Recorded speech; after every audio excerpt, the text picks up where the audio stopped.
Brace yourselves, Detroit. As the sun begins to set, two of Woodward Sports' brightest young stars will be taking the mic for a brand new show. Woodward Nights with Broder and Broder. The dog days in Detroit are over, and the boys are unleashed. Join in on the banter and hop on the bandwagon of the #1 night show on the internet. Tune in to the Woodward Sports YouTube channel every weeknight from 8 to 10 p.m. Woodward Nights with Broder and Broder.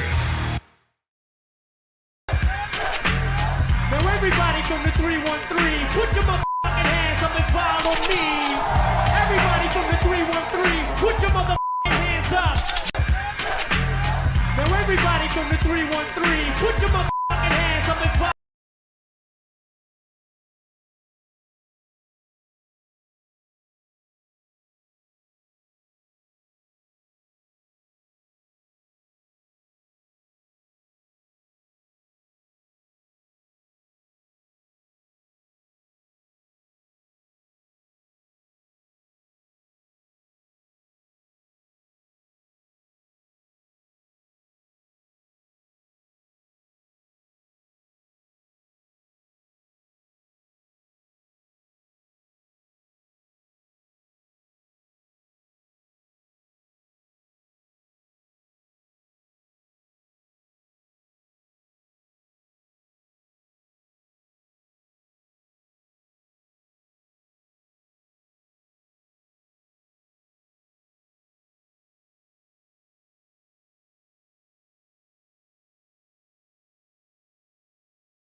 Oh yeah, I mean that's the thing. Usually we're not we're back, JB. Yep. All right, we are back, and of course I'll just do the intro one more time again. I am Flannel Sam. We got Matt Shepard filling in for Jeff Iafrady, and if you guys miss Jeff Iafrady, spam Jeff in the chat. I want to see about 100 different Jeffs, but of course glad to be joined by Matt Shepard. And as we were saying before, and if you guys didn't hear it, it feels good that we get to do a show during the week of a Lions playoff win, and it almost gets better as the week goes on. We've got Matt Broder joining us because it is Tuesdays with Broder. We're going to get to him more in the next segment. We got JB Smoove in the house. We got Kool-Aid in the house. So the regular crew, except for Jeff, but obviously Shep, thank you so much for filling in with us. You were saying that it just feels so good to be able to do a show, and it just seems to get better as time goes on with the Lions coming off of a playoff victory. Yeah, I said this not too long ago. I have 3 sons, and I raised them as Lions fans. And I used to tell them once a year, I apologize. I'm sorry I did that to you. You know what? I didn't have to do that this year. And it wasn't just because of the winning. That's the most important thing for fans in general. I think it's more about how this team is built, how this team plays, how this team cares, and how this team kind of exemplifies what this city is truly all about. So I think there is a balance on this team. I think there is a leadership on this team. And it's not something you've been able to brag about in the past. In the past, you could say, well, they had a really good passing game, but no running game. Good running game, no passing game. Good defense, no offense. Good offense, no defense. Good coaching, bad leadership. Never been had the leadership at the top the way this franchise has had it this year. I've lived through it my entire life. It's amazing how this team has quickly risen under Brad Holmes and Dan Campbell. I just hope people are appreciating it, and I think they really are. Oh, absolutely. This city is electric in a way that I've really never even seen it before. In my few years here, I'm, of course, not a native Detroiter. I am a adopted Detroiter, and ever since I've been here, this is the most on fire this city has been. Obviously, with the Lions being good good for the first time. This is the best it's ever really been in the Super Bowl era, honestly, and we should all definitely enjoy it. And we're going to get more into that into the next segment. We're going to interview Matt Broder because he is the man with boots on the ground. He's been at Ford Field all season long covering the team. But one thing happened that was, I believe, under the radar in the sports world last night. Joel Embiid went for 70 points. And believe it or not, even though scoring has been, it seems like every year people talk about nobody plays defense, the scoring keeps going up and up and up. Joel Embiid is only the 9th player in NBA history to score 70 points in an NBA game. I know we've seen Devin Booker do it recently, Donovan Mitchell, Damian Lillard, but this is something that Michael Jordan and LeBron James never even did. So 70 is definitely something that we should not take for granted, Shep. I think what's just as impressive is I think he's only the third 7-footer to do it. Wilt Chamberlain, David Robinson. Yes, right? Absolutely. So to me, that's crazy. I think he is. Look, you've got a half a season still to go. I don't think he's solidified the MVP just yet, but his all-around game, I don't know if gets enough recognition as much as it should. I mean, he's got 32 games of 30 and 10. Think of that. So it's not just the scoring. And anytime you score 70, you're going to turn heads. If you score 60 or 62 like Karl Anthony Towns did, that should turn heads. But he plays second fiddle last night to Joel Embiid. That's how good he was. Look, Victor Wembanyama is an incredible talent. He had 33, and he's an afterthought, for crying out loud. Kevin Durant is one of the better players of his generation. I don't think he should be mentioned in the greatest of all time like he thinks he should. He had 43 on 16 of 32 shooting. That's pretty good for a guy who shoots a lot from deep. He's not even being mentioned. No. That tells you how good, how consistent that a guy like Joel Embiid was last night. And I think it was thrilling. Now, I did find it pretty interesting that when you look at a guy who has done so many different things, and the guy's won an MVP, and you know he's a guy who probably could lead a team to an NBA title. When you have opposing coaches going, it's an embarrassment to the league, it's an embarrassment to our fan base, and it's an embarrassment to the game of basketball on how we defended him last night. That tells you something about what you were just talking about regarding defense in the league. Yeah. Do I think there's defense played in the NBA?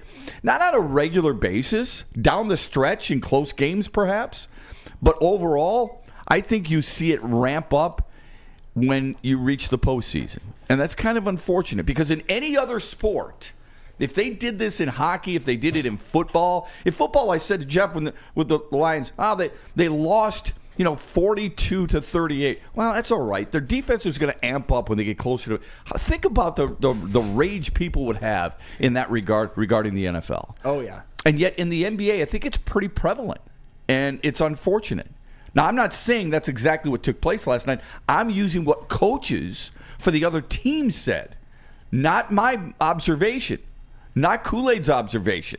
That's an observation by a guy who was on the floor directing traffic for his team defensively, and those are some of the things that he had to say about their unwillingness to guard Joel Embiid. Should be a little bit of an issue. Well, and we all know that Joel Embiid is just going crazy this season. And Kool-Aid, I think at this point, Joel Embiid, obviously he won an MVP last year. He's probably going to get it again this year because he's putting up the best numbers of his life. But he's one of those guys that at this point, not too many people care about what he does in the regular season because he's one of those guys that I don't know if gets enough flack for being a big-time playoff underperformer. All of his numbers go down. All of his efficiency goes down. And, of course, the 76ers always find a way to lose in the playoffs. So are you with me on that this has got to be, at some point he's got to get it done in the playoffs or this regular season stuff isn't going to matter? Definitely, man. Especially with the process that got him to Philly, all of the expectation that was set up for them to honestly have a lot of success. And Kawhi Leonard, I think, up to this point, has honestly stolen his best opportunity in his career to get that championship. And sometimes when those windows close, they close. I do believe for his long-term legacy, if he does not do something, at least in the playoffs, at least get to a finals and really, really, really dominate that finals, I think it does start to mess with his legacy just a little bit that he's trying to build. So you think in order for you to have a long-lasting legacy, you've got to win a championship? So Patrick Ewing is not a guy for you. Charles Barkley's not a guy for you. No, at least get there and have a dominating game. In a team sport that shows. I believe that in this era of the NBA, it was more on the superstars and those types of players versus in the previous eras where you put a good team around your superstars and they can really help you drive this thing. You needed that. We saw Jordan even needed that. The Bad Boys needed that. There were team eras and not necessarily superstar driven, but you come into this era where you absolutely have to have a superstar or two to make things happen. And I do believe that this will hurt his legacy just a little bit. He'll still be viewed as a great NBA player. He'll still be probably viewed as a Hall of Fame level player. Sure. But in terms of his overall legacy, you got LeBron James winning championships, and he's still taking a hit as it relates to his overall performance in those finals and in some of those playoff runs. And so for Joel, really, you think so? I don't. You think that about LeBron James? No, I think no. I think that LeBron I was going to say he walks on water for people. Time. He walks on water for. I mean, people make excuses for him more than anything else. Flannel, bro. When you average like 30-point triple doubles in the finals on ridiculous efficiency, going up against the Steph Curry, Kevin Durant, Draymond Green, Klay Thompson led Warriors, and then you do it again next year. Yeah, but Kevin Durant's never been known as a defensive player. Number one, number two. Grant, I'm not taking anything away from him. Yeah. He's arguably the greatest of all time. All right. Walks, touch fouls, getting away with fouls of his own. There's a lot of things we could dive into regarding that. Just out of curiosity with Embiid, for a guy in the playoffs, averages 24.5 points per game in his career in postseason play. What exactly do we think he needs to do? I don't disagree with Kool-Aid at all. I think he's there. But there are times in his career where he's averaged 30 points in a series. I'm not sure, and I don't watch him every single night, but sometimes we can't use numbers always to either support or negate an argument. And on the other hand, we can't use cliches either. Joel Embiid, to say that he needs to do more in the postseason, when I haven't watched him, Kool-Aid probably has, every single series, what exactly do we want? Because the thing about basketball, the thing about all these sports, these are team sports, man. You've got to do more as a superstar, but you also need help. So what exactly are we looking for from Joel Embiid other than if he goes out there and he puts in 30 points per game in an Eastern Conference semifinal series against Atlanta, for example? Well, that's you know what? That's the one series, and I don't want to. We're gonna move on in a second. That's the one series where I'll say that wasn't his fault. That was more Ben Simmons. But you talk about how he averaged 24 in the playoffs. He's averaged 28 for his career in the regular season. He shot over 50% from the field in the regular season. In the playoffs, it goes down to 46. He shot 33% from three in the regular season. In the playoffs, it goes down to 28%. It's the fact that his numbers seem to take a hit. And oh, by the way, a lot of times he's not available. He's worn down. He has to miss some games. You look at some of the all-time greats like Michael Jordan, LeBron James, even like a Tim Duncan, Kobe, Hakeem Olajuwon. They always show up in playoff games. They're always available. Their numbers go up. Their efficiency goes up. Shaquille O'Neal's another one. Joel Embiid, he's just... To me, he's one of the biggest playoff underperformers of all time. He can change that legacy anytime. This could be the year he does it. We all can say that he's having his best season statistic-wise, even though he just come off an MVP. But I need to see a little bit more. I need to see him do something similar to what maybe like a Nikola Jokic did last year. Have a great regular season, but elevate that even more into a different stratosphere come playoff time. If I said to you, if I gave you a guy, he averaged 24 and 11. Yeah. You would take that. But that doesn't mean he's a superstar, is what you're saying. But on 46% as a 7-footer. I'm not saying that that's bad or anything like that. I'm just saying it's not Joel Embiid's standards. I would say, yeah, not a superstar. Yeah. Not a superstar. Fair enough. And we'll, man, I love doing NBA talk, but I know everybody wants to get to the Lions, and we'll come back to that, and we are going to interview our very own Matt Broder coming off of the last game we will see at Ford Field this season. We are Morning Woodward Show, and we will be right back. Now, coming to Woodward Sports, Woodward and Main Street, the Woodward Sports Network Detroit Lions Show. Let's go! Catch Gabrielle D. Phillips, Matt Broder, and Terry Foster for all the latest news on your Detroit Lions every week. Only on the Woodward Sports Network YouTube channel and woodwardsports.com. For you alive during Feldman Chevrolet's biggest New Year's sales event ever. Get the best prices on our huge selection of award-winning Chevrolets. Like this 2024 Equinox for $188 per month. Or this 2024 Silverado for $268 per month. It's the New Year's sales event going on now at Feldman Chevrolet, Michigan's #1 Chevy dealer. Have you ever wondered where all the finest restaurants get their steaks? It's Fairway Packing Company, providing Michigan restaurants, hotels, and casinos with prime beef for over 60 years. But now you can buy these cuts of meat for yourself at the Steak Shop by Fairway Packing Company. Prime porterhouse, A5 Japanese New York strip steak, dry aged Wagyu beef tomahawk.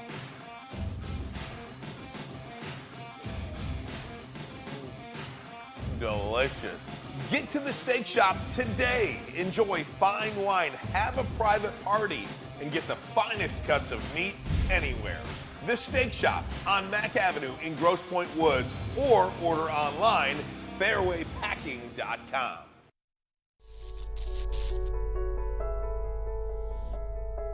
We've just received word. The world's cannabis supply has vanished. The public is outraged and has taken to the streets in response to this tragedy. The individual responsible acted alone, and we can only hope they will make things right soon.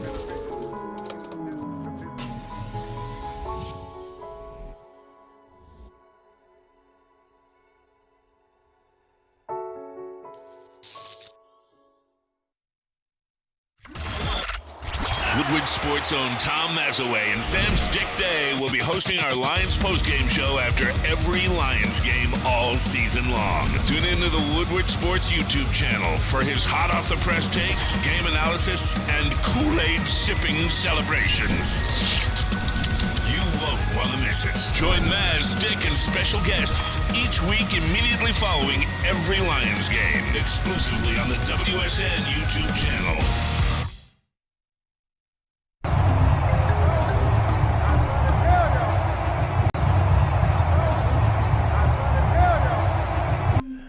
CJ Gardner-Johnson, somebody I had to eat some crow on yesterday on the Morning Woodward Show, and I know me and Matt Broder have had our battles about a couple of members of the Detroit Lions secondary, but that's all well and good because at the end of the day, the Lions are going to the NFC Championship game, and we have the one, the only Matt Broder here with us to answer some questions about the Detroit Lions. And Broder, before we get into the minutia of the game or the matchup versus the San Francisco 49ers, I just have to ask, put on your fan hat for a second. How great has it been to cover this team, having eight regular season playoff games, 2 home playoff games, getting to be up close and personal, getting to interview the players and get to know them and being a real insider on really the best season the Lions have had in the Super Bowl era? How big of a privilege has that been for you, Broder? Oh, it's been fantastic. Like I could never have dreamed of a better first season covering this team, not just because of the storylines and the success and the wins, but you look at a lot of these players and especially these coaches led by Dan Campbell. It's just made for such amazing interviews, such amazing press conferences. It's a team that matches this city perfectly. And right when Sam was introducing the team, I know you said, Shep, you were like unbelievable under your breath. To have this happen this year, and you've been around Detroit sports for so long, it's special for so many people. Am I right? Yeah, because I covered this team when they were 0-16. So I called their preseason games for about 10 years where you just couldn't get a gauge on whether or not they were good. Now you've got an idea of just how good they are and can be. What has surprised you most about how this team has stuck together? And if I had told you before the season began, would you have ever believed they would not lose 2 games in a row? No, that's the key. And that I think I've said this earlier in the season, but it reminds me, Verlander's MVP season, he had, I think, 12 or 13 of his wins came after a loss. So he was that stopper. He was that losing streak stopper. The fact that the Lions haven't lost 2 in a row, considering what they've been through, it's incredible. And that just showcases their resilience. I know that's a buzzword that has been used a lot, but it's truly what this team is defined by. You go all the way back. My first memory of it this season, that Green Bay Packers game, I think it was the first drive, Jared Goff threw an interception. They might have given up a field goal, but they got the ball back real quickly, and they were just a light speed after that. They played a great game. They blew out the Packers for the rest of that game. They've done that so many times this year. When you can shut down a losing streak, when you cannot have a losing streak in more than 25 games, you're destined for success, and we're seeing it come to fruition this year. Isn't that something? They've done something San Francisco has not done. I mean, both teams ended the year 12-5. San Francisco lost back-to-back games. Detroit did not. They lost 3 in a row, right. Baltimore did not. Kansas City went through a spell where people started to question the Chiefs a little bit. So I think the Lions are doing something right now that I think other teams in the league have taken notice of and might be a little envious. I've said this. I think this team is built differently than any other team in the playoffs. San Francisco goes as McCaffrey and Deebo Samuel go. When you look at Kansas City, you think immediately of Patrick Mahomes. When you think of Baltimore, Lamar Jackson. Detroit, what do you think of first when you talk about their success this year? I mean, I think of the offensive line. Me too. I think right. Penei Sewell, Frank Ragnow, Taylor Decker. Right. And obviously Jonah Jackson and Graham Glasgow is much apart, but that's the identity to me, Shep. Agreed. Yeah. That's a good identity. Yeah. And that's how they've built it. And I know Jared Goff's taken a lot of slack and gets people hedge his success behind the offensive line. But whether it's Jared Goff or another quarterback, that's how Brad Holmes and Dan Campbell want to build this team. And Jared Goff is fantastic at play action. At when he has time, he can pick apart a defense. So he fits perfectly with their identity. However long he ends up as their quarterback, we'll see. But when you're built in the trenches like that, and the defensive line help with Hutch is coming. Yeah. Like that's the very next step for them being elite. And that's what we see over in San Francisco. Agreed. Yeah. It's special. And real quick, to go back to the resilience and that topic, in this last game, in the divisional round, their first drive, they had a 3-and-out. And what they do the very next drive, they forced a turnover on the Bucs. Not just a turnover, C.D. Deuce, an interception on Baker Mayfield was huge. And their next 3-and-out, I believe, in the third quarter, they ended up getting a huge stop, a quick 3-and-out on the Bucs after. So it translates to so many parts of this football game. It's so fun to watch every Sunday or Saturday. Yes, and Broder, speaking of Jared Goff, I got to give you your props because you have been one of the few people who have been, I would say, confident in him all along. You never wavered when he had some rough performances, and I'll even get on the stand. I wavered a lot, especially after the Chicago Bears game, but the way that he has played in the playoffs, that has been the, I would say, come to Jesus moment for a lot of us people, myself included. So how has it been for you watching him grow into himself and have those great playoff performances, or those very efficient playoff performances that have really been one of the driving forces in the Lions winning these playoff games? It truly has. I love it, and I feel like I just view the quarterback position maybe a little differently than most, or at least value the accuracy and the ball placement, the pre-snap decision making a little more than some of the statistics that a lot of people look at it. But even if you do look at statistics, he's been one of the top quarterbacks in the league over the last 2 years and is near the top throughout his career. I mean, he's led 2 different franchises back from 10-year droughts out of the playoffs.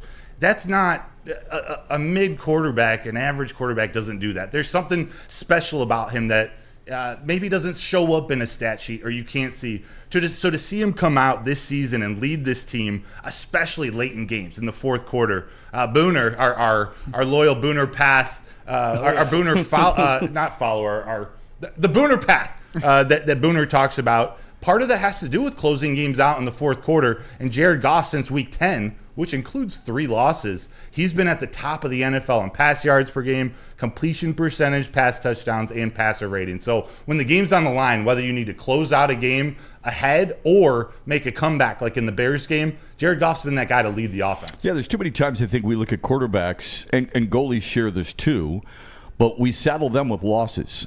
You know, and I don't think it's necessarily fair. We're unwillingness to always give them wins too. You know, he's 66-50-1 all time in his career. And that includes the 3-10-1 season with Detroit. 4 times he's gone over 4,000 yards. He's thrown 30 touchdown passes or more in a season a number of times. He's an accomplished guy. I don't know why we here in Detroit, and maybe it's not just us, but we here in Detroit are either surprised or in disbelief that he can do what he's done. He's done it before, as you just mentioned. He's taken a team to a Super Bowl. Why is it that he is just finally getting some recognition that he has deserved far before this season?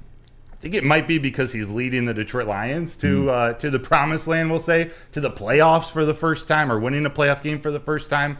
But, I look at Jared Goff a lot like the difference between a pitcher who can throw 100 miles per hour versus 90 miles per hour. There are advantages to being able to throw so hard, and you have a better opportunity to strike the batter out. But sometimes the guy who throws 90 and gets ground balls and keeps his defense engaged on the baseball field, that adds such a big element to that team and their energy that they play with. They show up to the ballpark or the field every day. I know there's a lot of that from a football sense with this team and Jared Goff, him just being level-headed. They know whether they're Amon-Ra St. Brown or Antoine Green in the wide receiver group, if they're on the field, they might be getting the ball. Jared Goff will find them. He'll make the right reads and the right passes. I think some of this, too, and correct me if you think I'm wrong here, is because of today's day and age of quarterbacks, when you have Lamar Jackson and you have Patrick Mahomes and you have Jordan Love and you have a guy like Josh Allen and you have Jalen Hurts, guys who can get out of the pocket, run for a first down, and look pretty smooth doing it, he is not one of those guys. No. He had that quarterback run up the middle against the Bucs the other day, and people were going crazy because they're not sure they've ever seen him run 8 to 10 yards before, right? I think some of that has something to do with it, too. It's not that he's that smooth operator at the trigger position. Yeah, Aroldis Chapman or Greg Maddux, they look different, but for a quarterback, to me, wins are so important. There's so many intangibles that go into leading a team to a victory in the NFL. You have 17 games. It's different than the NBA talk where they pick up the defense at the end of the season. However we want to look at that, there's just something special about him leading this Detroit team, and they're just rallying around him and Dan Campbell, and it just fits this city so perfect. And I think not the national media, but national fans, people around the world are starting to see this team as changing how maybe teams are built. I was just going to ask you that. Yeah. This could be a blueprint for future franchises, don't you think? Yeah. Every move they make, the majority of the people said it was probably the wrong move. From Dan Campbell, from hiring Dan Campbell before the general manager, making that an arranged marriage, drafting Jahmyr Gibbs in the first round, trading out of the 6th pick and to go get Gibbs and not be. There's so many things that they've done, a linebacker at 18, that people have said. Tight end. Yeah. They're crazy, and I've probably been a part of it too for a lot of the decisions, but they've stuck to their guns, and they've brought in guys, rookies, veterans that fit the mold. They aren't scared of this moment. The playoffs are the playoffs, and now it's a team that's getting comfortable winning. They're young guys who all they know is winning because there are rookies who are contributing. Laporta had the most catches.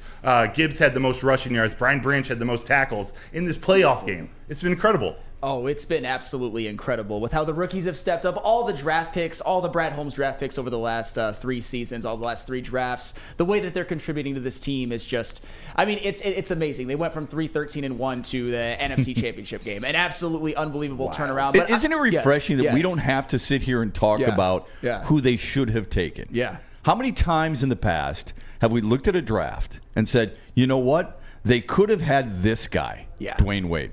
How many times have we looked at a Lions draft and said, why didn't they take this dude instead of this? You're not doing that with Brad Holmes' drafts. I will never do that again. Yes, you will. But no, and that's okay. But the second guessing has been muted. That's the fun thing. What's the next step for us as an industry is to say, I was wrong. Oh, yeah. It's okay to say, you know what? I didn't want Jahmyr Gibbs, but I'm glad you did. I was wrong. You were right.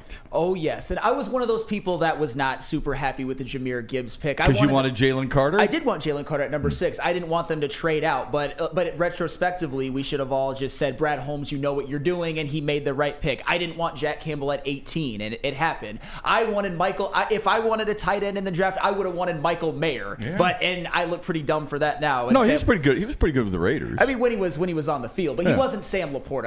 I think Michael Mayer would have been okay in this Lions offense. But we never have to worry about that because Sam Laporta is there. 99% of analysts said Michael Mayer is the best tight end in the draft. Hands down. No doubt. Yeah. And by the way, The reason we say we want a guy, and this is not a knock on anybody because I've done it too, is we read what others write. We don't want. You didn't see Sam Laporta play at Iowa much. Not much, no. No, not much. So you weren't sitting there going, I got to have that guy.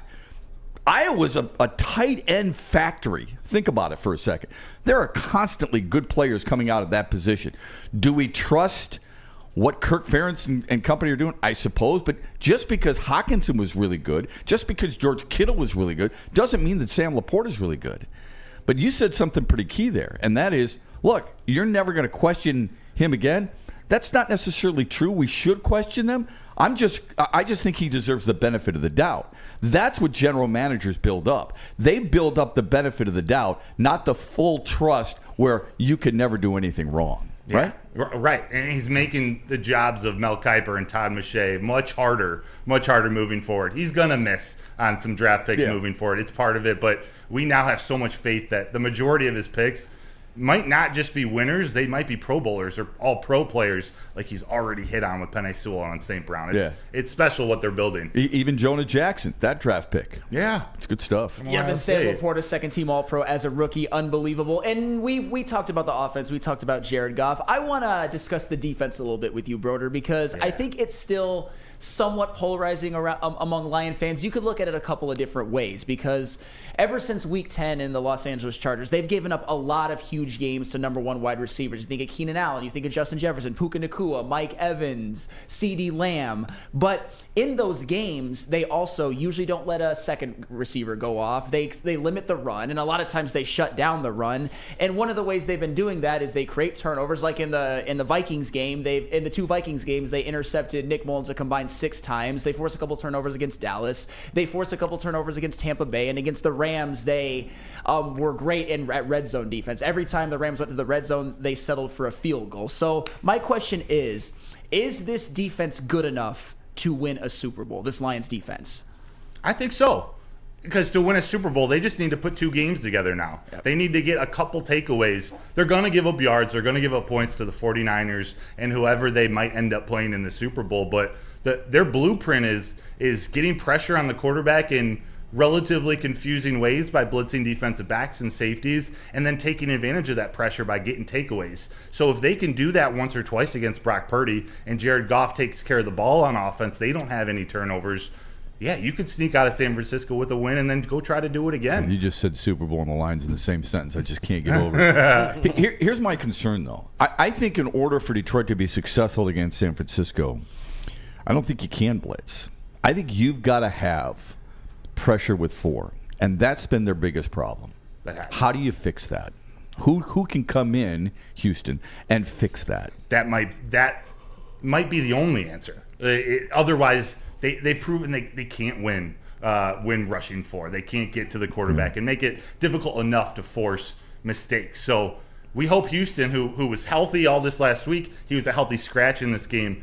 If he's as healthy as he should be, or we think if we can get 85% of what we saw at the end of last year, that could be a massive help to Aidan Hutchinson, who we've now seen get home, 8 times in the last 4 games? He's got 8 sacks in the last 4 games. Still getting pressure. Pressure's right. Yeah, getting quarterback hits. That makes it so much more difficult on the quarterback and leads to those takeaways in the secondary. So you're right. I don't know if they're strong enough to make it happen this year with that front 7 or even those 3 or 4 defensive linemen, but that is the blueprint. You're right. San Francisco's linebacking core is as good, I think, as there is in the league. How does Detroit take advantage of their strength against San Francisco's strength? I think you got to really get into that play action. You got to find a way to play not to just Jared Goff's strengths, but to this team's strengths. If you can establish a run game with David Montgomery and Jahmyr Gibbs running in between the tackles, at least early in the game, that will allow whether it's Fred Warner or whoever they have just taking that extra little hesitation to think a run's coming. That's where Jared Goff pulls it back and finds Laporta for a 6-yard gain, a 7-yard gain, St. Brown for a first down, or Reynolds. I think you just got to be yourself. I mean, it's their identity. I think you just got to go play your best game. Yeah, Broder, do you think, and I want to ask you this because, this is your weekly segment on the show and we're not going to see you again until the game. How do you think the Lions match up with the San Francisco 49ers? Is this a team that the Lions can actually go into their house and beat? Yes. I truly believe that. I think I would pick their offense. I would take the Lions offense over the 49ers offense.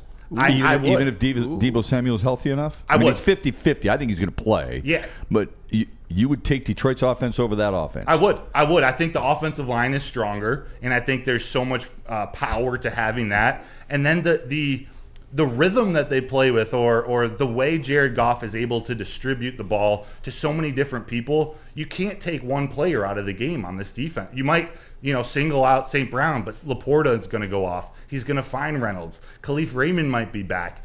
We're starting to see more of Jahmyr Gibbs in the pass game. I take their offense over the 49ers for sure. And it's close. It's not that much of a gap. Like 49ers are great. I would take their defense over the Lions defense every day also. So that's where I think it's going to come down to one or two big plays. And I think it's the Lions defense that needs to make those big plays. If I gave you key players in a game like this, where does your mind go? My mind goes to Penei Sewell first. It usually does. God love you. Me too. Yeah, it goes to C.D. Deuce, C.J. Gardner-Johnson. See, mine goes to Taylor Decker second because you got bookend defensive ends that could cause problems for Detroit off the edge. I don't know how much they move Bosa and Young around. I think what's been good about Detroit to a certain extent is they've been able to put pressure up the middle. I'm a big pressure up the middle guy. You got to get in Brock Purdy's face. If it's from the edge and you allow him to step up, that's a problem. I think you got to bring pressure from inside.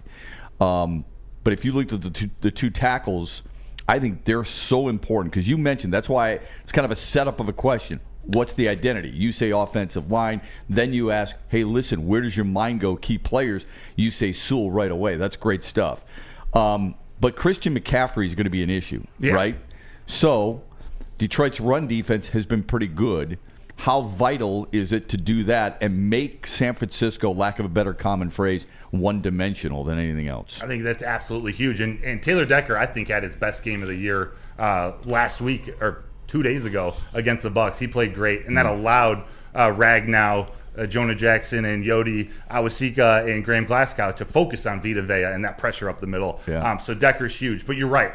I believe 3 or 4 out of the 5 losses for the 49ers, McCaffrey's been under 55 yards rushing per game. So shutting that down is huge. Actually making them one-dimensional, making Brock Purdy beat you is going to be my key to this game. He's young. He can do it. I believe in Brock Purdy, but I also think if you can get him to throw the ball away, maybe an interception or two, getting to him is the key to this game, making him uncomfortable. It's interesting, isn't it? He brings up Vita Vea, and his name wasn't broadcast much. Not really. Aaron Donald's name was not broadcast much. Those are two elite defensive tackles. I mean, some people would argue Aaron Donald's the greatest defensive lineman in the history of the game. Not me, I'd say Reggie White, but pretty damn close.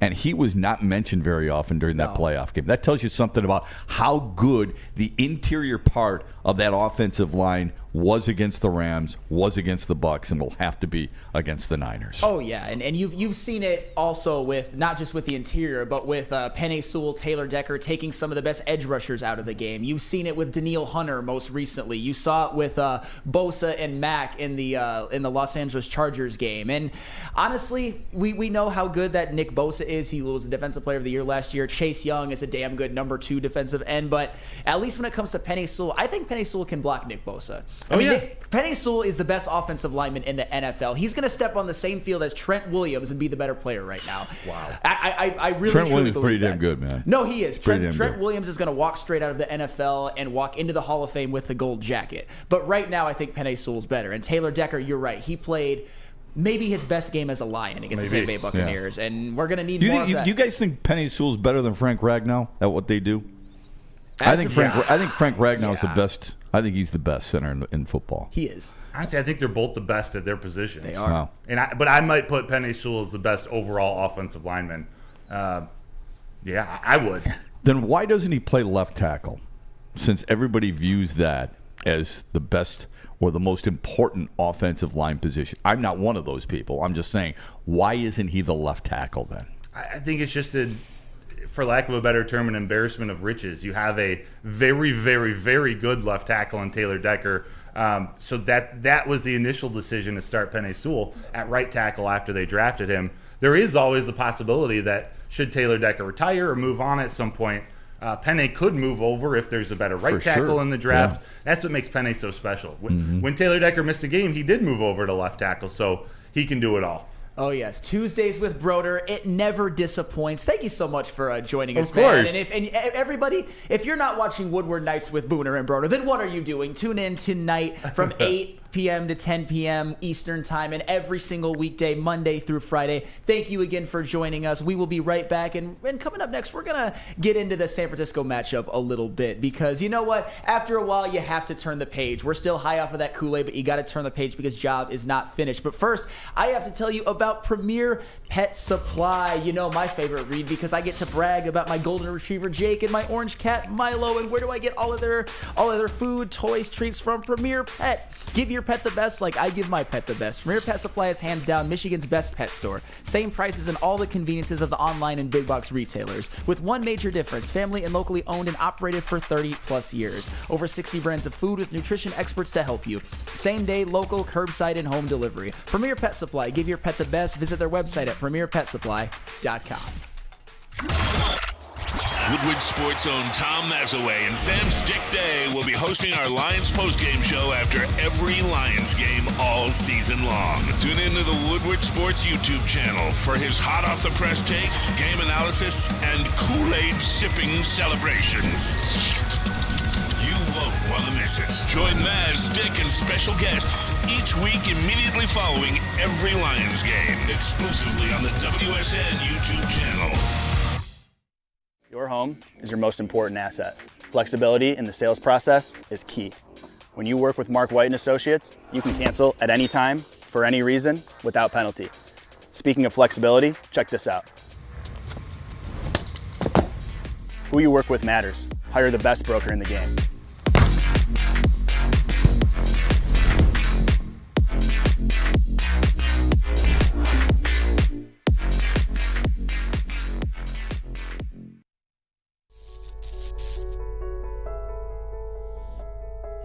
We've just received word. The world's cannabis supply has vanished. The public is outraged and has taken to the streets in response to this tragedy.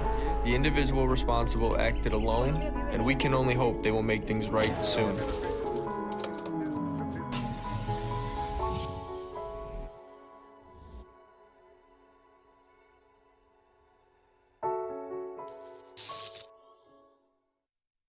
RIP to the same old Lions. Big thanks to Sheila, Brad, and Dan for putting them to rest. And guess what else has found the grave? Same old rock, paper, scissors. Jack Labrador has revolutionized that tired game with 2 new symbols and a franchise-changing 3-point play. Discover the action at jacklabrador.gg now and find out why. Once you go Jack, you never go back. Welcome back to the Morning Woodward Show live on the Woodward Sports Network. I am Flannel Sam. Jeff Iafrate is not with us today, but in his place we have the very own Matt Shepard. We got JB Smoove in the sound booth. We've got Detroit Kool-Aid, or JB Smoove in the TD booth, and Detroit Kool-Aid in the sound booth. And I just have to shout out John Macaroon, who I see in the chat. I actually met him on Sunday. I was downtown, right outside Ford Field, taking care of some business, and John Macaroon, I hear, hey, what's up, Sam? And then I see it. It's John Macaroon in the flesh. I never met him in person before. We obviously have him on every single week. He does a great job. He's one of our favorite guests, but he is a damn good dude in person, and he is one of those people that I am happy for, just like Matt Broder gets to cover the team every single week. And as I've said before, we're all feeling really damn good about the Lions right now. But the San Francisco 49ers, they are a number 1 seed for a reason. The Lions have to go to their place for a reason. And Shep, I'm going to ask you this first. How big of a threat are the San Francisco 49ers to crush the hearts of the Detroit Lions? I think they're a major threat. There's a reason they're favored to win the game. Yes. I think they've been the best team in the NFC all season long. And I don't think there's any shame in saying that. Yeah. I think they're incredibly balanced. And I think, look, we were just talking with Broder about the Lions offense, and for good reason. Should be a lot of pride for Detroit in their offense. Guess who's ranked higher? San Francisco. I mean, they're viewed, I think, by most as a defense-first team. Kyle Shanahan's one of the best play callers in the entire world. Christian McCaffrey is the best running back in the NFL and one of the best dual-threat running backs in NFL history. Yeah. I'm not saying he's Marshall Faulk. I'm just saying he's one of those guys. Deebo Samuel, I hate the phrase that he's a Swiss Army knife, but that dude forces defenses to account for where he is on every single snap because he runs hard. He runs angry. He catches passes. He is a mismatch for defenses. Trent Williams is one of the best, if not the best, offensive lineman in football. And Brock Purdy, I know a lot of people will kind of poo-poo him a little bit because of the weapons that he has. Brandon Ayuk unbelievably can stretch the defense. But Brock Purdy's a pretty accurate quarterback. We were just talking about Jared Goff. Broder brought up a great point. We want the sexy new toy. We want the guy who can get outside the pocket, run, throw across his body, throw sidearm, unless it's Matthew Stafford in Detroit. We didn't like that. But Brock Purdy is a guy who can get outside the pocket. He's very accurate, though, especially throwing on the run. I'm not saying he's the best quarterback in football. But, yeah, they're a threat. They're favored. They should be favored. They've got home field. They're a scary bunch. It doesn't mean Detroit can't beat them because I think Detroit can. But, yeah, they're a legitimate threat without question. And it's funny, you mentioned Brock Purdy because in the game against the Green Bay Packers, there were a lot of points where he wasn't looking too accurate. He missed some throws. He got away with some passes that probably should have been intercepted. It was raining pretty heavily. It was raining pretty heavily. But, the defense. What about Jordan Love? Hey, Jordan Love. Wait a minute. Jordan Love, after he beat the Lions on Thanksgiving Day, yeah, people had to take a shower in Detroit about how much they loved Jordan Love. Right? No, I mean, that's what everybody wanted. Same thing after the Packers went in and beat the snot out of Dallas. Last week, 2 days ago, raining for sure. It's a factor. He missed two wide open guys on the same drive. He did. Okay? That would have kept the drive alive and given Green Bay. I like Jordan Love. I think he's a really good football player. I think he's going to be a really good football player. But we have to keep everything in perspective. He missed some passes too. Brock Purdy, when the chips were down, when they needed a drive, when they needed a score, that dude engineered it, and it was all him too, throwing and running. Oh, yeah. No, trust me. I was getting to that point because especially that throw he made on the sideline to Chris Conley, of all people, that was absolutely unbelievable. That run that he had that gave him third and one and allowed him Christian McCaffrey to score that go-ahead touchdown. Absolutely huge. But JB Smoove, how are you feeling about the San Francisco 49ers and Detroit Lions matchup? How big of a threat do you see the 49ers? No, I think they're a very big threat that we need to worry about. I mean, they're number one for a reason. Obviously, Deebo going down, and as everyone said, he's pretty much 50-50. So he might play, he might not play. I'm leading with Shep on this one as well, too. I think he will play. I mean, come on. I don't think there's a way that you're going to hold him out of this game, especially given how hot the Detroit Lions are. You're going to need as much and as many as your weapons as you can for San Francisco. But I'm still siding with the Lions on this one. I think we want this a lot more than they do. And this team is just built different. So give me the Lions all day and twice on Sunday. Oh, man, what makes you, just out of curiosity, what makes you say that the Lions want it more than San Francisco, who haven't been to a Super Bowl since what, 2014, I think? Is that right? I believe that's right, yeah, okay. 2014. Okay. So with the emotional aspect, we're all Detroiters. We're proud Detroiters. We want this probably more than just about anything we've ever wanted in our sports lives. Oh, yeah. But when we use a phrase like, I think we want it more, what makes you say that? Just how deprived, as you said, the city has been of... But the city's not playing San Francisco. I know, the city's not playing San Francisco. The Lions are playing San Francisco. You don't think Bosa, and you don't think McCaffrey, and you don't think Samuel and Kittle, you don't think those guys won a Super Bowl? Well, yeah, I mean, the thing about the 49ers, too, is they're and I've mentioned this many, many times, they're talked about like they're this model franchise. And they certainly were in the 80s. They were the team of the 80s. They won one in the 90s, but they haven't won a Super Bowl. The Dallas Cowboys have won a Super Bowl more recently than the 49ers. The 49ers have been to a couple, but they're hungry as well. And all of the pressure is on them. The pressure is on a guy like Kyle Shanahan to see if he can win the big one. I mean, Dan Campbell, I mean, there's a lot of house money aspect when it comes to the Detroit Lions. The pressure, from our standpoint, Yeah. that's from a fan and media standpoint. Do you think the players, and Broder would know this, do you think the players are walking around that locker room going, we're playing with house money? No. Absolutely not. So why do we do this? Why do we say we're playing? A buddy of mine just said it to me yesterday. He said, we're playing with house money, Shep, so don't worry about it. I said, that's such bullcrap. Everybody knows that window can be so small. Ask Buffalo, okay? That window, Lamar Jackson has talked about it. You know, how desperately he wants it. I don't think it's house money at all. I think this is an opportunity. This is the only time this team is going to be together. Sure. Because you're going to have changes next year. I don't think any of those guys are walking around thinking, you know what? It's been a great year no matter what. I mean, but the 49ers, I just feel like the pressure is more on them because they've been there, they failed, they went to the NFC Championship last year, and all their quarterbacks got hurt, and they weren't able. Obviously, that's not a good situation for anybody. They went there in 2021, lost to the Rams. They lost in the Super Bowl in 2019 to the Kansas City Chiefs. They've had opportunities, and they just haven't capitalized to win the ultimate prize, the big one. The Detroit Lions, they haven't been there before. They've never been there before. They don't you know don't think any there's better. pressure on a franchise or a player when they've never, and I mean never, been there? I know, but it's like they don't know any better. They don't know what they don't know, if that makes sense. They're the team that, and I'm not saying You think they can play looser? I think they can play looser. Okay. Yes, that's right. more what I mean. I'm not saying that they're just they feel like it's a free roll or anything like that. I'm just saying they don't know what they don't know. The San Francisco 49ers have been there and they've experienced all of the heartache. But one player for Detroit, at least one player, has been there. Oh, Jared Goff. Jared Goff has been there. That's actually he knows what it's like. Yeah, he knows the heartbreak that comes along with it. Josh Reynolds does too, does he not? Gardner-Johnson does as well. Did it last year. So there are guys who've been.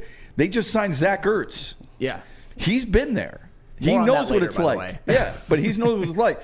I think it's too often, and I do it too. But we look at it from our perspective as a fan. And what this city wants, and what this city needs, and what this city's experienced. And we forget that it's the players out there who are going to do this, number one. And number two, they've got resumes. They've got expectations. My guess is going into this season, especially after they beat Kansas City, and my guess is once they reach the playoffs, every single one of those men has said, we're going to win it all. Oh, yeah. And they should feel that way, right? So I don't know if there's added pressure. There could be. I don't know if one team is playing looser. It sure seems like that's been the case in the past.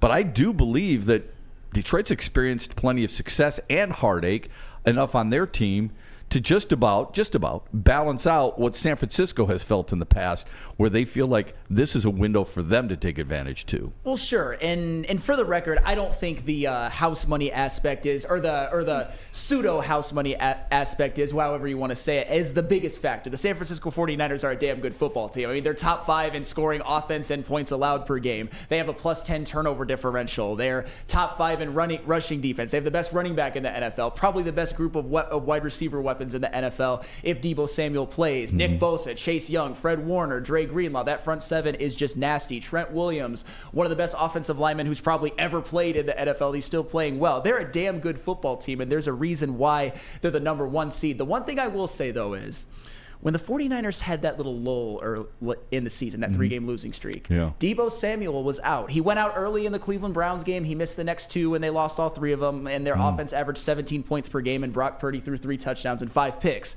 I'm just saying, Deebo Samuel, even though without him, you would think having Ayuk and Kittle and Christian McCaffrey is enough, but Deebo Samuel is just... He's just one of the he's one of the engines of this team, and I think the fact that he's such a Swiss Army knife may have gotten him in trouble, may have gotten him hurt, because he just takes a lot of hits and he runs hard, man. Those are good numbers. So Yes. what you're saying is we should all hope that Deebo Samuel does not play. Well, he's already hurt. I'm not calling for an injury or anything like that. He's already hurt. He's going to live a long, fruitful life it's nothing debilitating. And I would never wish for somebody to be out.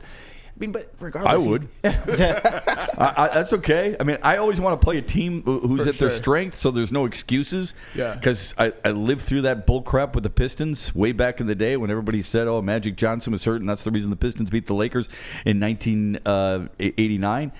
But which to me was bull crap because Rick Mahorn's back was injured the year before, and nobody made excuses for the Pistons. But if Deebo Samuel, and those are great numbers, if Deebo Samuel is that important to San Francisco and his shoulder is not right, I'll provide him the sweatpants and the sweat jacket and everything else for him to stand on the sidelines and give him a press pass and say, please go ahead and watch it from the sidelines while the Lions carve you up. Well, and from the 49ers perspective, there's no excuses even without Deebo Samuel. As we've said, they are talented enough, you'd think, and their defense is pretty much perfectly healthy, although they lost Hufanga, their excellent safety early on for the season. Before we go to break, I want to get Kool-Aid's opinion on this.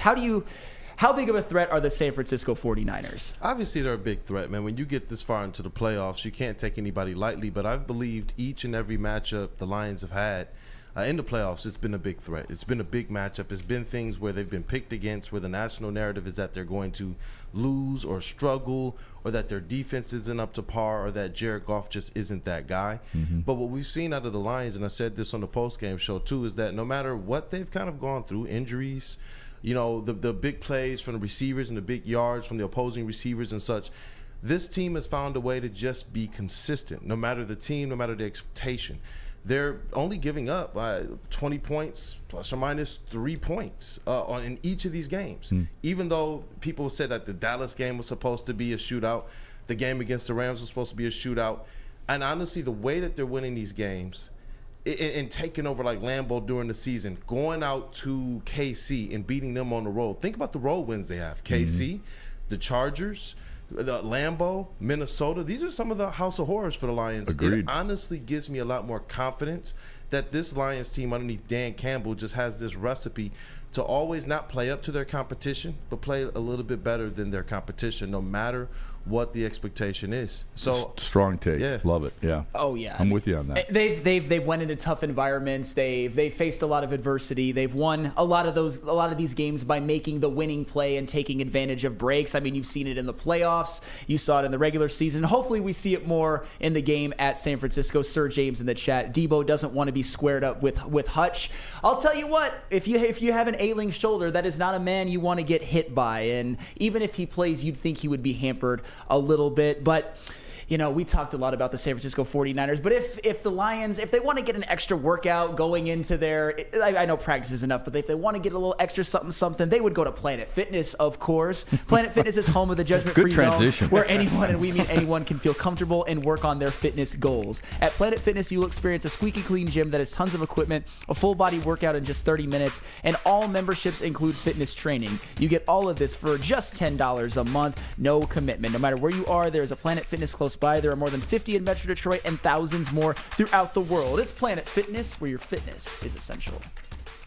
Come to Lady Jane's for an award-winning haircut experience and register for a once-in-a-lifetime opportunity to win an all-expenses-paid suite for the 2024 NCAA tournament for you and 5 of your best buds. Lady Jane's open 7 days a week. Walk in anytime. It's wicked awesome. Brace yourselves, Detroit. As the sun begins to set, 2 of Woodward Sports' brightest young stars will be taking the mic for a brand new show. Woodward Nights with Broder and Broder. The dog days in Detroit are over, and the boys are unleashed. Join in on the banter and hop on the bandwagon of the #1 night show on the internet. Tune into the Woodward Sports YouTube channel every weeknight from 8 to 10 p.m. Woodward Nights with Broder and Broder.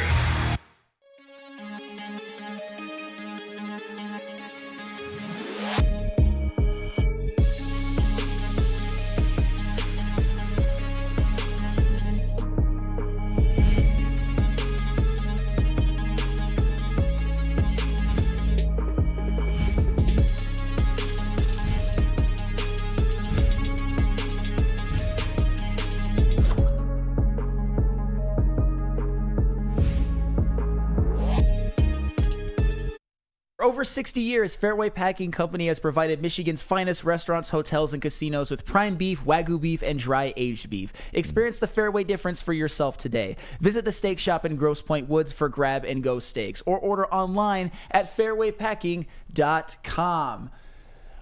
Welcome back to the Morning Woodward Show live on the Woodward Sports Network. It is Tuesday, Victory Tuesday, January 23rd, coming off of a Lions big victory in the divisional round of the NFC playoffs to go to the NFC Championship game. And one of the biggest reasons that I know it's amazing just to think about. One of the biggest reasons why they've been able to do it, especially in the playoffs, is the play of Jared Goff. And you see how much the fans have rallied behind him. You see how much his team loves him. But at one point, he was polarizing, I would say, to say the least. You think he still is? I think to some extent. But I think, in my opinion, I think Jared Goff, and it might have something to do with being drunk off the Honolulu Blue Kool-Aid, which we all are, and I understand completely. I think he's won over a lot of people with his play in the playoffs. I know that they've been favored. They've been at home. Things have been pretty ideal for them. But ask the Dallas Cowboys how that goes. It doesn't always work out that way when you're favored and at home and the more talented team. And Jared Goff has played very, very well. And Shep, we were talking about this in the break. How do you feel about Jared Goff vis-a-vis his potential extension or his future with this team? Well, I think he deserves, obviously, the opportunity to be the starter again next year. Sure. He will be 30, I believe. Right, Broder? He'll be 30. The question is, if you're going to extend him, and I know there's a lot of people who are get caught up in a moment right now to extend him, I think you, as a general manager, you have to be very careful emotionally. You have to keep it as level as you possibly can. I know there's that cliche, you can't get too high when you win, you can't get too low when you lose. General managers have to be really careful because these are long-term repercussions. Originally, I would say I would not extend him right now and let him play out next year in the final year of his contract where he'll make, I believe, $21.5 million, I believe. But on the other hand, the franchise tag that could be down the road 2 years from now will be in excess of, in all likelihood, $35 million. So that would be tough. And then you deal with the situation of a team playing with a, not a lame duck quarterback, but on a one-year deal. And many people, that can be distracting when you're constantly asking him, offensive linemen, head coaches, offensive coordinators, that same question because that's what we want to know. In addition to that, you have a guy like Hendon Hooker, who you drafted at a decent draft position, expecting him to at least challenge to be the future. I'm not saying he is the future because we don't know that. Sure. But you are hoping that he's a guy who's going to justify the draft status, and you like him enough where he's going to be a guy who, challenges for that position.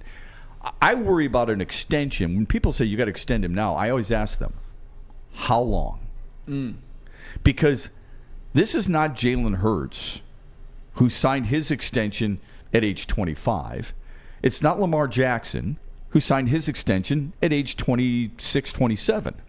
And by the way, those guys are bringing in slews of money. I mean, we're talking 5 years, $260 million. I'm not saying that's what Jared Goff would warrant, but it is. Those are the things you have to think about. It can't be just emotional and go, you know what? Damn it, the guy's led us to the first division championship in 30 years. He's led us to the first NFC title game for the first time in over 30 years. He's the king of Detroit. We got to keep him. At that age, I would worry about that. If he was willing and open, and I don't know why he would be, but if he was willing and open to a 3-year extension, a 2-year extension, I would do it today. Oh, well, yeah. But I doubt he would be willing to do that, considering most guys, especially at his age, are looking for something in the near range of 5 years. That would scare me. How about you guys? Oh, well, so here's what. I'm not one of those people that's just pounding the table saying, extend him now. In fact, at one point during the year, after the Bears game, I got up on these airwaves, and I regret it now, but said Jared Goff blows. I obviously don't agree with that anymore. Yeah. And that was a very, I would say, reactionary take. Yeah. Yes, I will get on the stand. And you got caught in a moment there. I sure as hell did. I think with the way that Jared Goff has played in the playoffs, and Chuck Brewer brings up a good point, the problem with Goff takes, folks don't see the growth he has made in his 3 years in Detroit. They think he is the same quarterback he was 3 years ago. And we always talk about him during his time with the Rams. He got the Rams to a Super Bowl, although I say that with quotations because I feel like he was more carried than actually was a big part of it. I mean, during the entire playoff run, he had 1 touchdown and 2 picks. And in the first playoff game, it wasn't just Todd Gurley. It was CJ Anderson who also ran for over 100 yards. In the Saints game, he benefited from one of the worst non-PI calls of all time. In the Super Bowl, he led his team to 3 points. What we're seeing in this playoff run is he is being one of the reasons why the Lions are winning these games. I get it. He's well protected. He's got the great support of a great running game. He's got Amon-Ra St. Brown, one of the best receivers in football. He's got Sam Laporta, although in the first game he was hobbled. Josh Reynolds has emerged, and the defense has done just enough. But Jared Goff has also played well. And to me, that has opened the door for me to accept an extension. At this point, I'm not pounding the table for it. I kind of feel like, Broder, you're in the same boat as me, but I'll go to you next. I'm not pounding the table for it, but if it happened, I wouldn't say, oh my God, our franchise is screwed. I mean, obviously, depending on the terms, but I would just be kind of like, okay. Yeah. Okay, I think we can win with them. Yeah, I'm with you. I mean, and I'm at the point where if that's what Brad Holmes decides to do, if Dan Campbell decides that's their guy, I have full faith that, all right, they see something and they're going to go for it. And you brought up a good point. Jared Goff is still getting better. Yeah. Like, he thought he was coming into his prime this year. This is the first season, the first time in his career where he's had the same offensive coordinator and the same quarterbacks coach in back-to-back seasons. That is a massively important to a quarterback's development, especially someone who's been through so much in such a young career still. So the tricky part is he's earned, the Daniel Jones type of contract at its floor. What is that, 43, 44 million? Maybe even you could say he's earned a $50 million contract, but can he, if he gets paid that, can the Lions still pay their offensive line? Can they pay the guys around him? Because he knows he needs that offensive line for him to do what he does, to be the best player that he can be. So can that happen at 45 or 50 million? If it can, sure, give it to him. If it can't, you got to take a step back, whether it's him saying, I'll take a little less, let's pump it with some incentives. We get to the Super Bowl, get a couple $1 million here. I don't know how it all works. So I just haven't made a decision on it yet. But if Philly can do it with their offensive line, and they've got a hell of an offensive line. Some believed it was the best offensive line coming into the season, and when they started 10-1, everybody believed they had the best offensive line in football. You may not believe that any longer. But if Philly can find a way to maneuver that through, why can't the Lions? Knowing that the Lions will have guys like Decker coming up, Jackson coming up, you're going to want to extend Sewell. Aidan Hutchinson's going to be coming up. St. Brown for sure. There are certain things that general managers have to deal with that none of us, including yours truly, are completely aware of how they have to prioritize and how much money they're going to have to spend and how much they targeted for that certain position, right?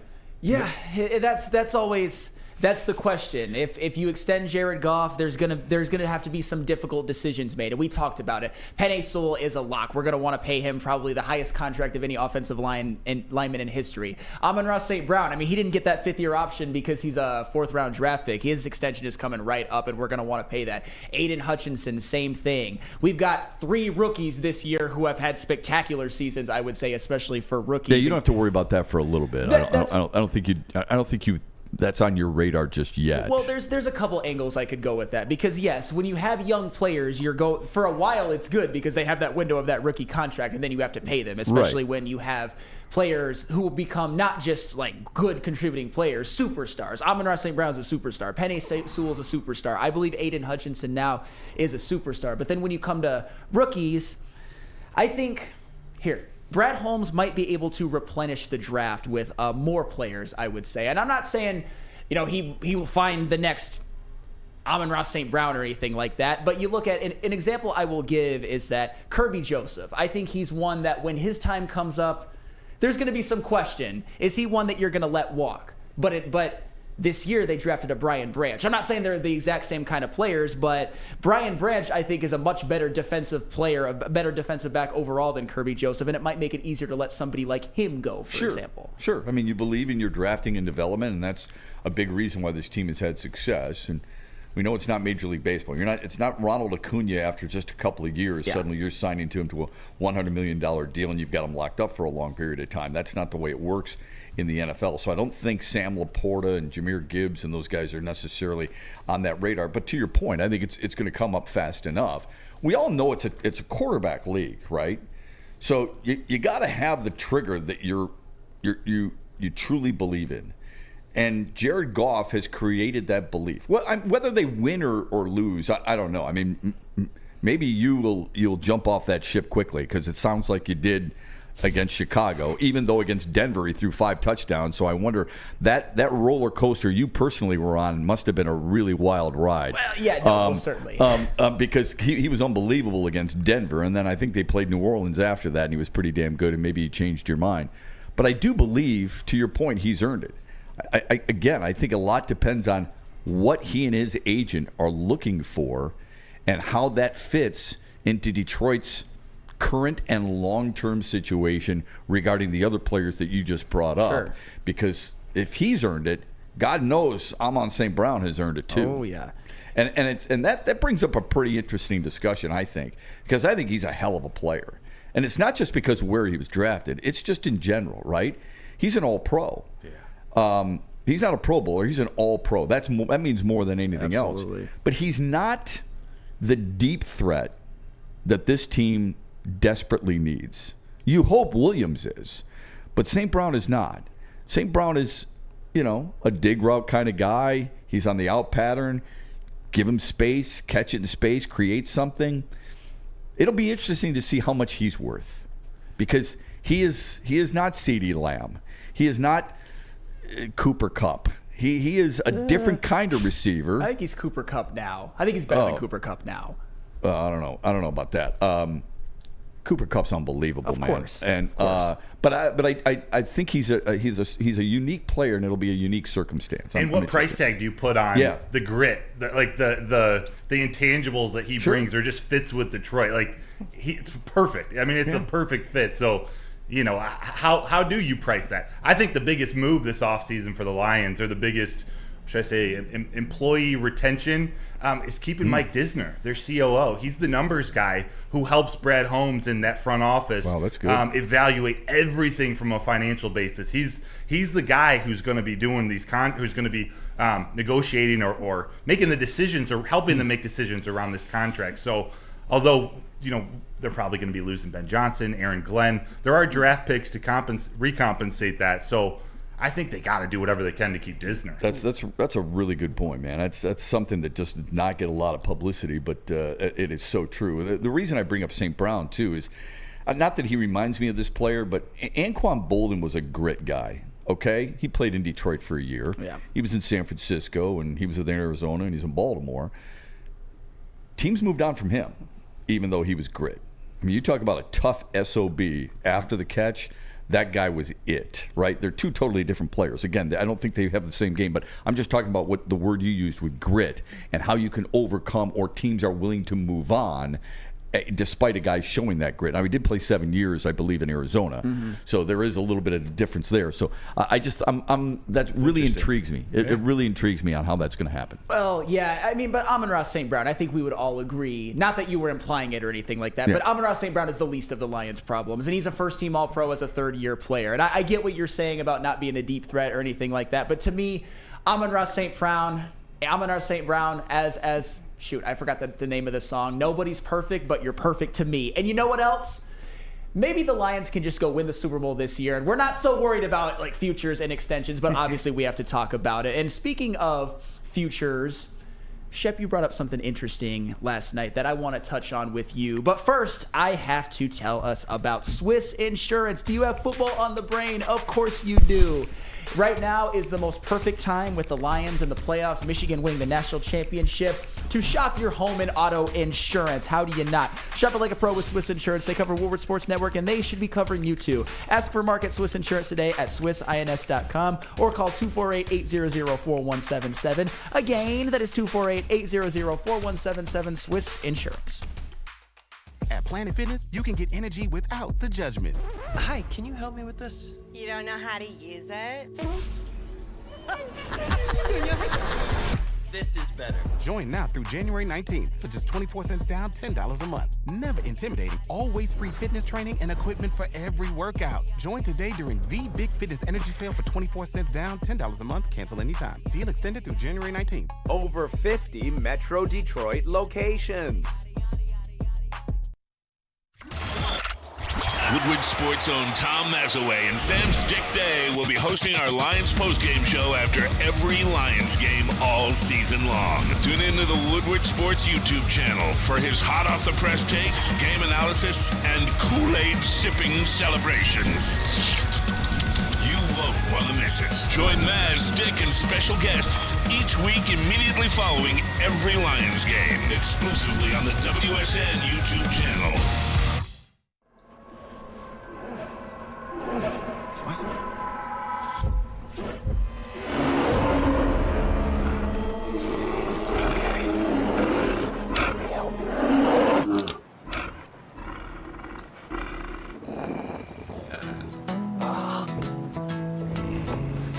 Oh, yeah.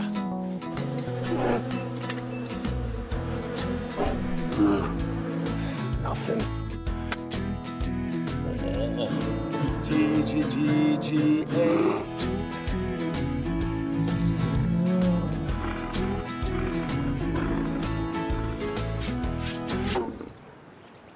Oh, sorry, I forgot. There we go. Oh, cheers, buddy.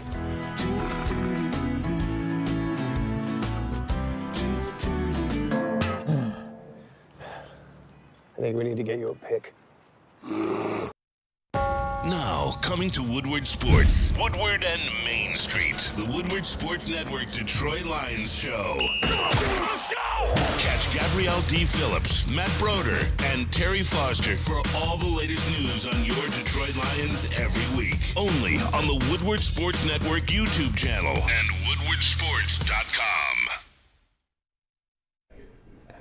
Hey, are you tired of wearing that same old Detroit sports merch? Well, it's a new era in sports wearables, new designs, amazing apparel, and the ultimate swag. Check out Woodward Sports' latest gear at woodwardsports.com. Click on that shop tab. We got hoodies, we got tees, we got hats, anything guaranteed to turn heads at your latest tailgate. I was like, where the hell did I go on this screen? All right, now we're back. All right, we're rolling.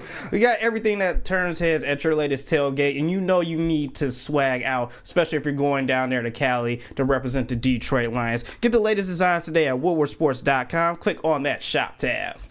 And I'll tell you what, guys, just in case you guys don't know, but you probably do, no man on planet Earth has more Woodward Sports merch than our very own JB Smoove, the GOAT of Woodward Sports. That is undisputed. He goes factual. Yes, that is 100% factual. That's only because it's free for him. Hey, but you know what? You rock it loud and proud, and we love you for it, JB, for many other reasons, but that being one of them. But, you know, Shep, you had mentioned with Brian Callahan, the former offensive coordinator of the Cincinnati Bengals, getting the Tennessee Titans head coaching job. You think that it means that the Lions might get to keep either Ben Johnson or Aaron Glenn. Why is that? Well, when the playoffs began, or when the regular season ended, there were 8 openings, right? When Jared Mayo went to New England, that left 7. And then Antonio Pierce to the Raiders, that left 6. Now Callahan getting the gig, that leaves 5. 5 opportunities. Now, if you follow my logic to a certain extent, doesn't mean I'm necessarily right, but I would guess Bill Belichick's getting one of them. You'd think. You would think. All right? It sure looks like Jim Harbaugh is going to get one. Okay? Could be. He just got a second interview with the Chargers. Sure. My guess is Mike Vrabel's going to get one. You'd think. Okay. Yeah, all right. Yeah, is that fair? Does that sound logic? Okay. Yeah. So there's 3. That leaves 2. And you're trying to tell me that both coordinators are going to be pillaged from Detroit when you got Slowick, the defensive coordinator, who's done a really nice job, and his name's been out there. Mike McDonald, the defensive coordinator for Baltimore, he's been out there, right? I would guess that Ben Johnson, unless it's Carolina offering, he's already turned them down once. I don't think that's a good gig at all. I could be wrong there, but I don't think it's a good gig at all. I'm guessing they're only going to lose one of them. Well, I mean, I think that would be great for the Lions. Unless Harbaugh stays in Ann Arbor, then that might change some things. Well, that would be nice. But it sure seems like he's flirting an awful lot. Well, one thing I've always said with the whole Lions coordinators and as it relates to them getting a head coaching gig, to me, Ben Johnson is the exact prototype of what you should want in the NFL moving forward. That young, innovative offensive mind. He's been one of the Lions have had great offenses both of his 2 years as the offensive coordinator. And when he got promoted and elevated in the first year towards the end of 2021, the offense really took off, led by Jared Goff and Amon-Ra St. Brown.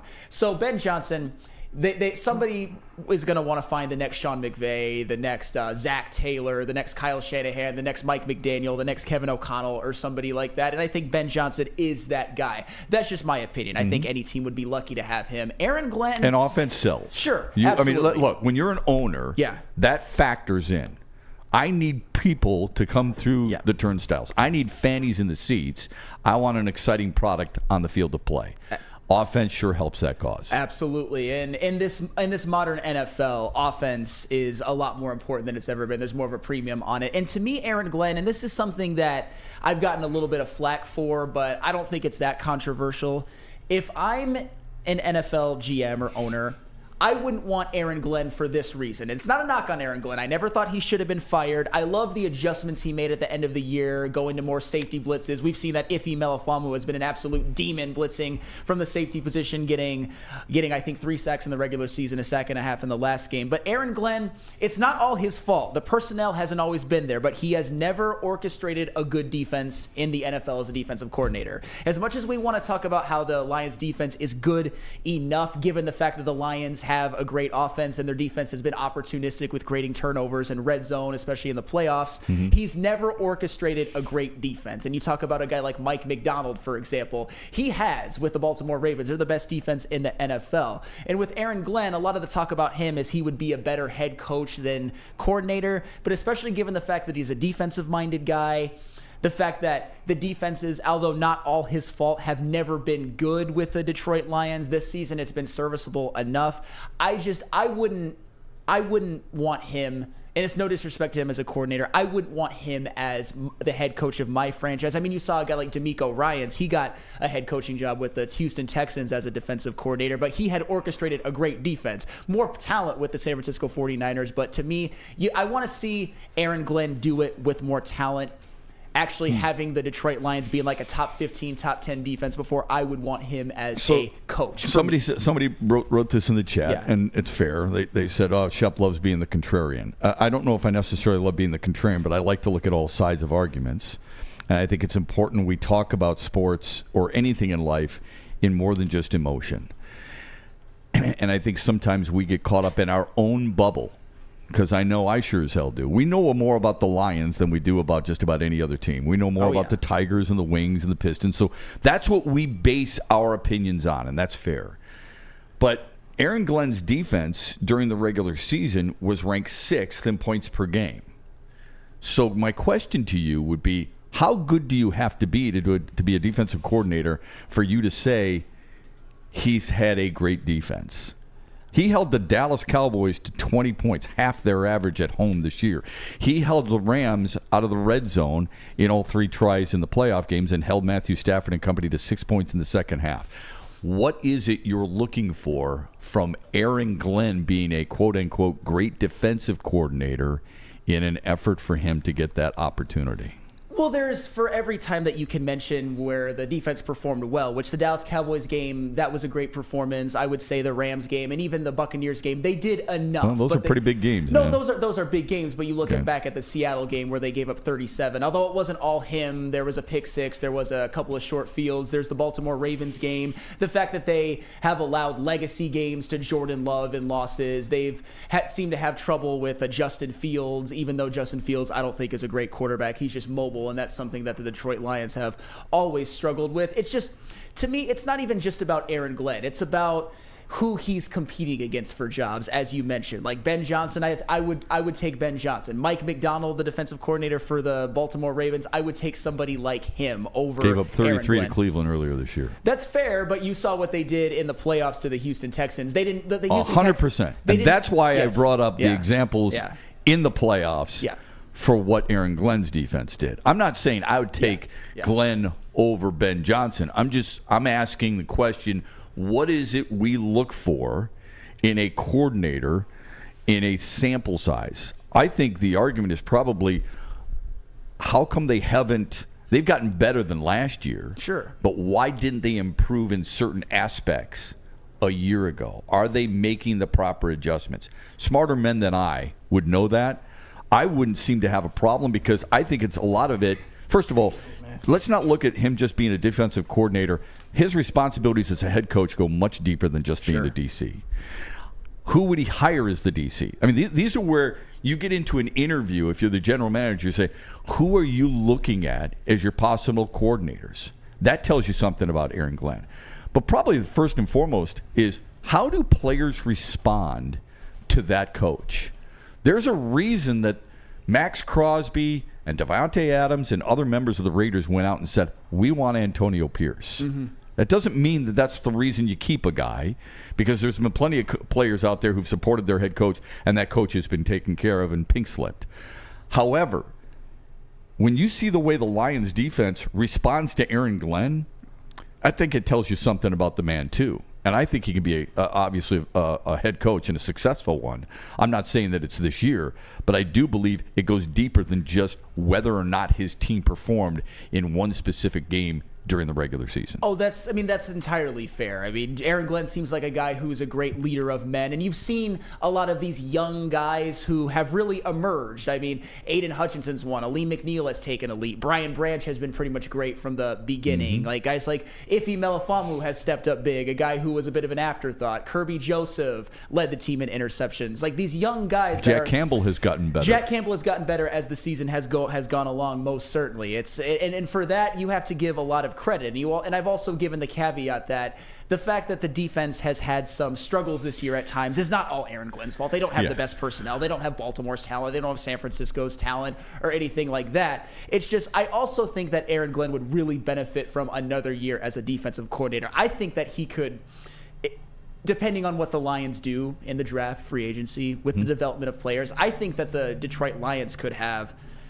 a damn good defense next year. I'll stop short of saying hellacious, because that's reserved for like the 85 Bears, 2000 Ravens or something like that. But I think that would be, next year would be the gateway to, I would say, him really becoming a star coordinator. And I think it can happen with him, just if they get more pieces, which you trust Brad Holmes to do. He's delivered every single draft. He's delivered on some free agencies. And we obviously know the player development is fantastic with the Lions. Yeah, give him a ton of credit for all that. Yes, absolutely. It's a good discussion, but my hope is that you're not going to lose both of them.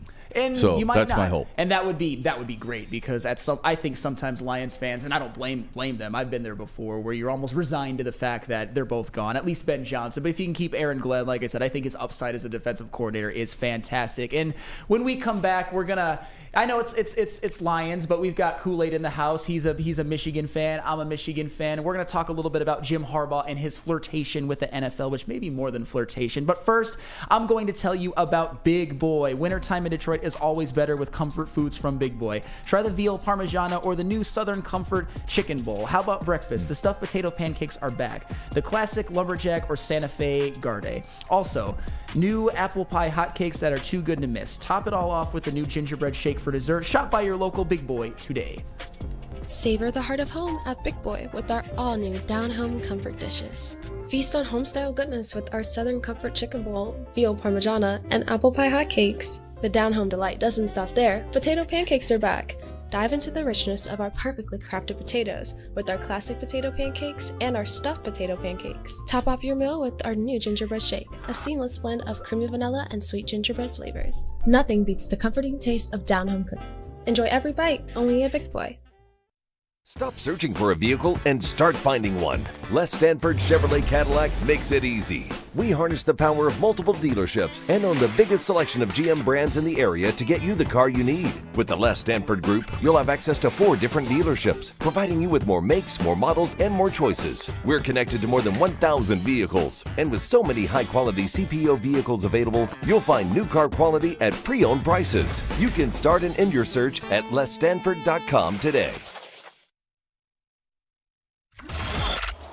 Woodward Sports' own Tom Mazaway and Sam Stick Day will be hosting our Lions postgame show after every Lions game all season long. Tune into the Woodward Sports YouTube channel for his hot-off-the-press takes, game analysis, and Kool-Aid sipping celebrations.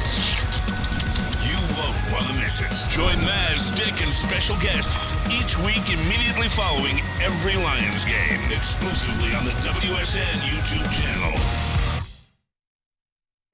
Feldman Chevrolet, Detroit's #1 Chevy dealer. With 18 locations, there's a Feldman dealership in your backyard.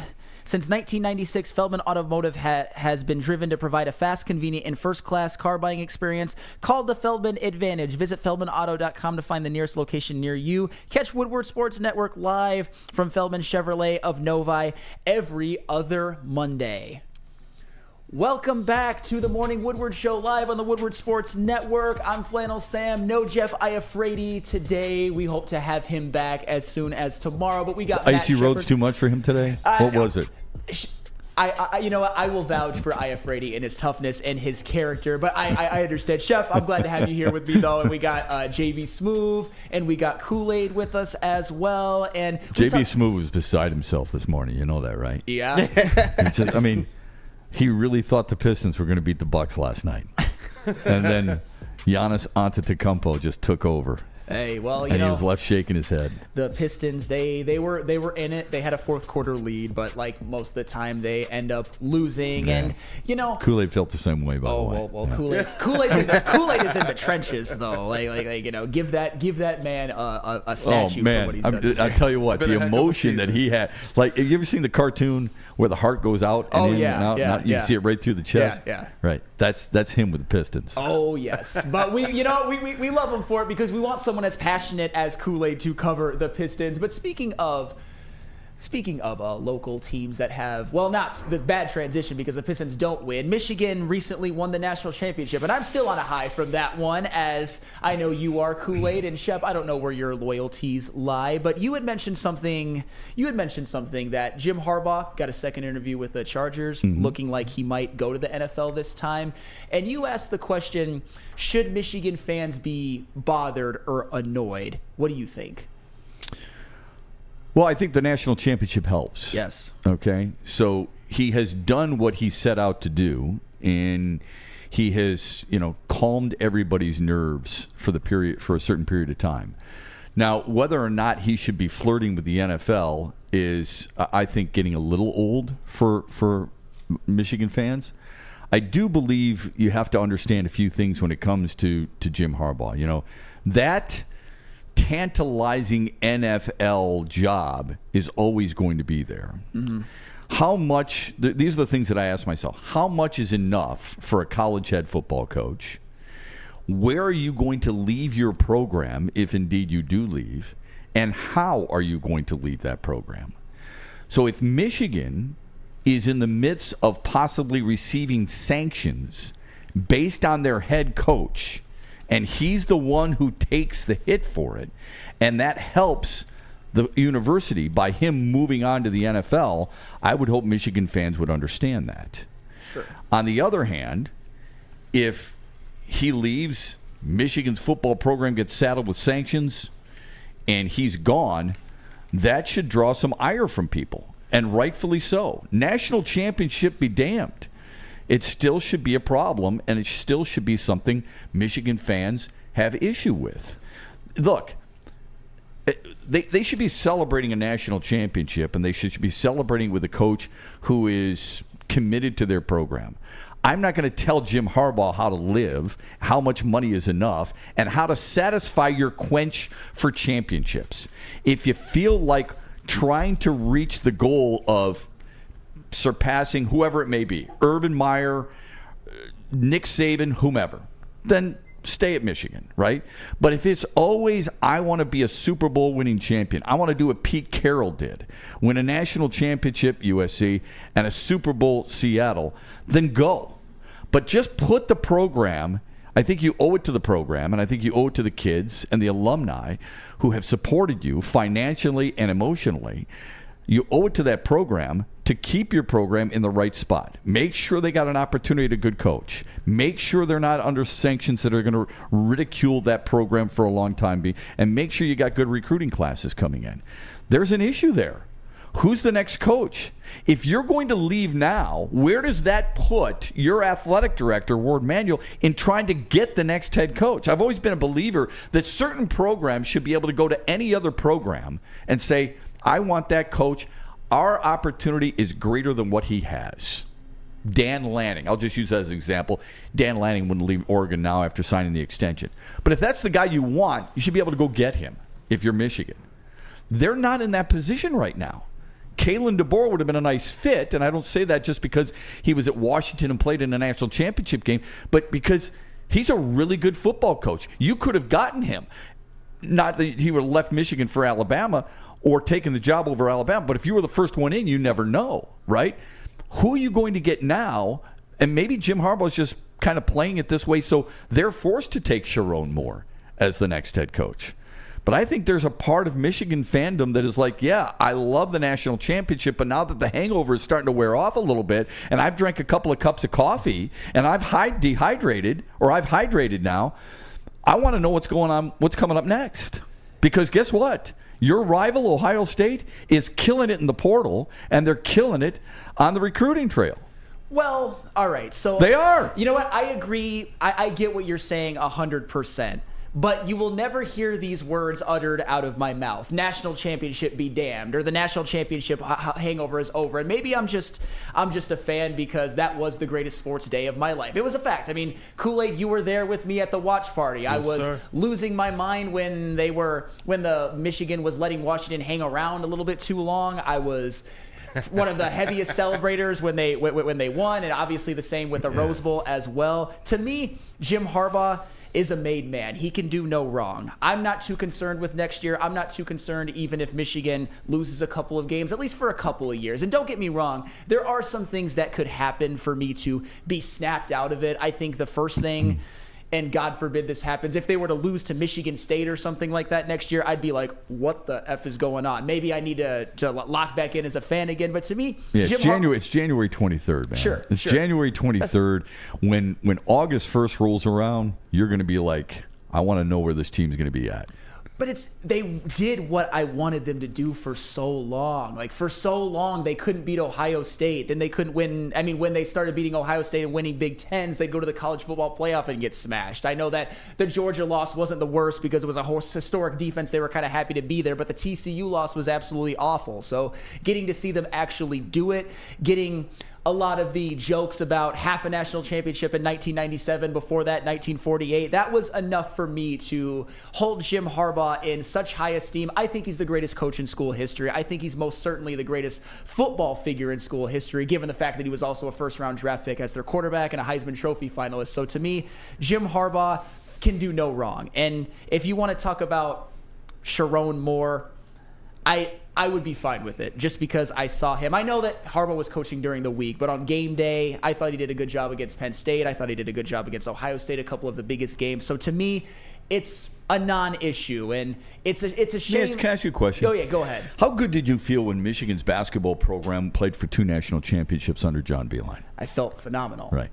This morning, you and I, before the show, were talking. You said Michigan's a joke. They're the worst team in the Big Ten. Yes. It didn't take long for that to settle in. No, now, I that's know they fair. didn't win a national championship, but our emotions in the moment might be different months from now, depending on where Jim Harbaugh goes and what that school is having to deal with. Sure. That's all. And to me, I put an enormous more stock into winning one than just getting there. I think Michigan let one slip away against Louisville back in 2013, but that's another story for another day. And as far as I'm concerned, I know. As far as I'm concerned, you can punt Juwan Howard to the moon right now. I don't even want him back at Fab 5 events. He's burnt down the program that John Beilein built, and now they're 8-12 and probably going to be a 5 or 6 win Big Ten team, and it's absolutely terrible. But they never won. I think one. they wish they had 8 wins. I think they only have 7. They might have 7. Who cares at this point? They're absolutely awful. But Kool-Aid, you're a Michigan fan as Yes, well. sir. We rejoiced in the good times of the Rose Bowl win and then the national championship win.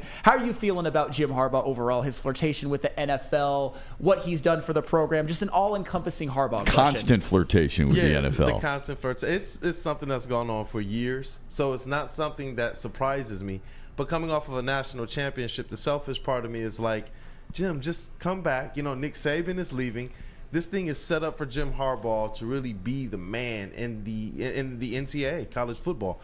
But I understand this notion of getting close to a Super Bowl win and not having it. Your brother having that Super Bowl win and this family's name as it relates to football, how much higher it can be if he actually gets that. So it's like, if I'm thinking selfishly in Harbaugh's mind, that NFL is very, very attractive. But in terms of what he can be for Michigan, I think he's closer to being a football god at Michigan than he would be if he went to the NFL. I think he already is. Yeah. Right. Oh, at Michigan? Like you just said. I mean, he is football royalty at Michigan. He is borderline getting a statue where Schembechler Hall is right now.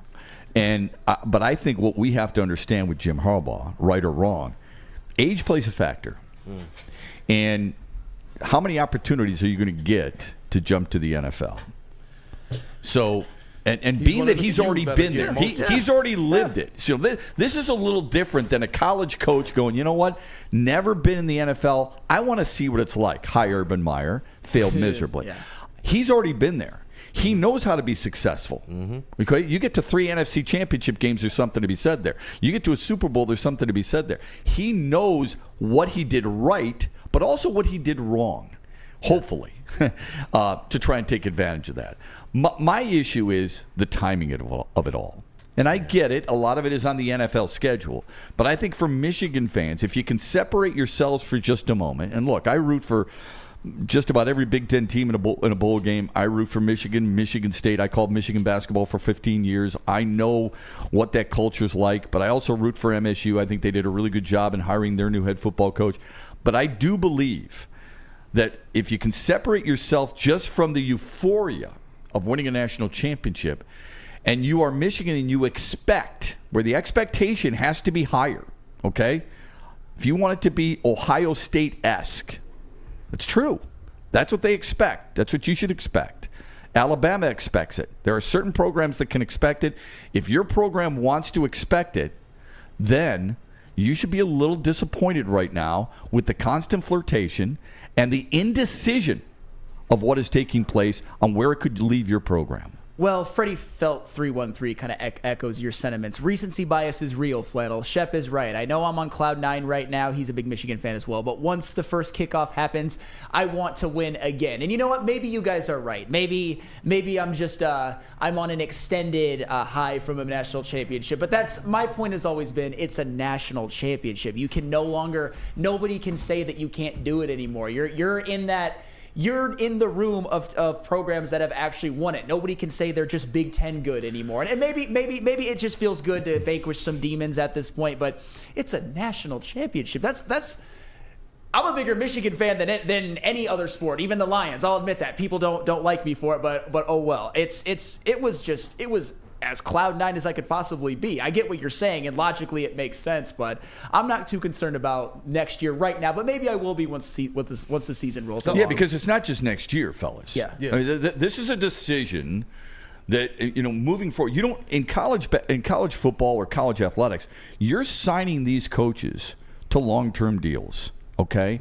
And oftentimes those buyouts, or if it doesn't work out, you're going to have to pay them. It's a factor. All right? These are not privately owned teams like in the NFL where you go, okay, I'm just writing a check, boom, he's gone. I can turn the page quickly. That's not how it necessarily works. This is not Lane Lambert in the NHL, okay?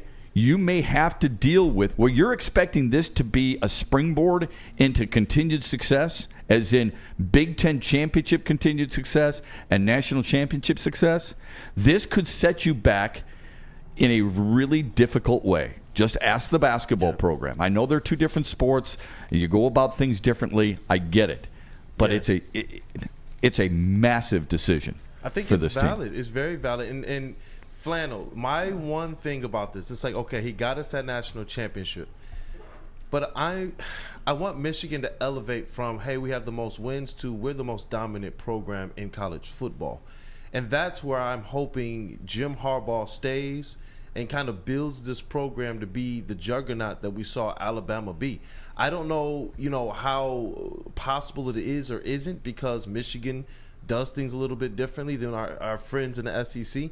But with the new NIL, with him pushing for players to get paid, I do believe that road for Harbaugh to kind of have Michigan be this absolute juggernaut in college football, something where we can look back after 10 or 20 years and say, you know what? They've been the best college football team more times than not during this stretch.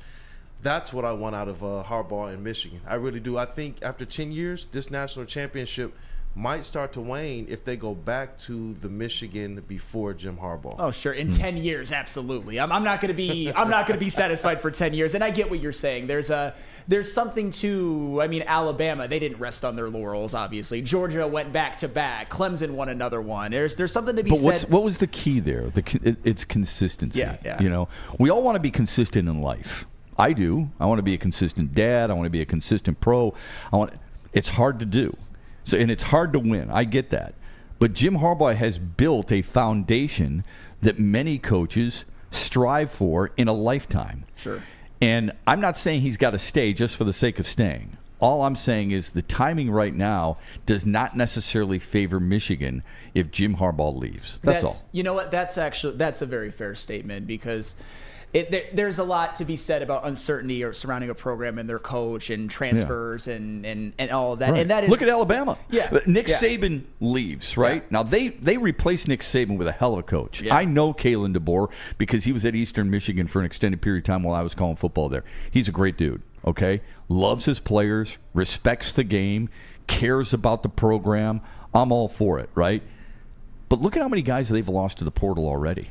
Look at how many guys are – They just lost another 5-star to Tennessee. Mm-hmm. Okay, I'm not saying he's going to be ruined or Alabama's going to take a massive step down. I'm just saying it's challenging when you transition from one legendary coach, successful coach, to another coach, no matter what that coach may be. That's all. Well, and I don't think anybody would be surprised, especially with all the players that Alabama's lost, like Caleb Downs and Isaiah Bond, two of their more important players returning, that if Alabama, they might have a down year. I could see them going 9-3 or 8-4, and then Kalen DeBoer will be on the hot seat almost immediately. That's a very tough position, and I get. They'll be a top 12 team, so it really won't matter.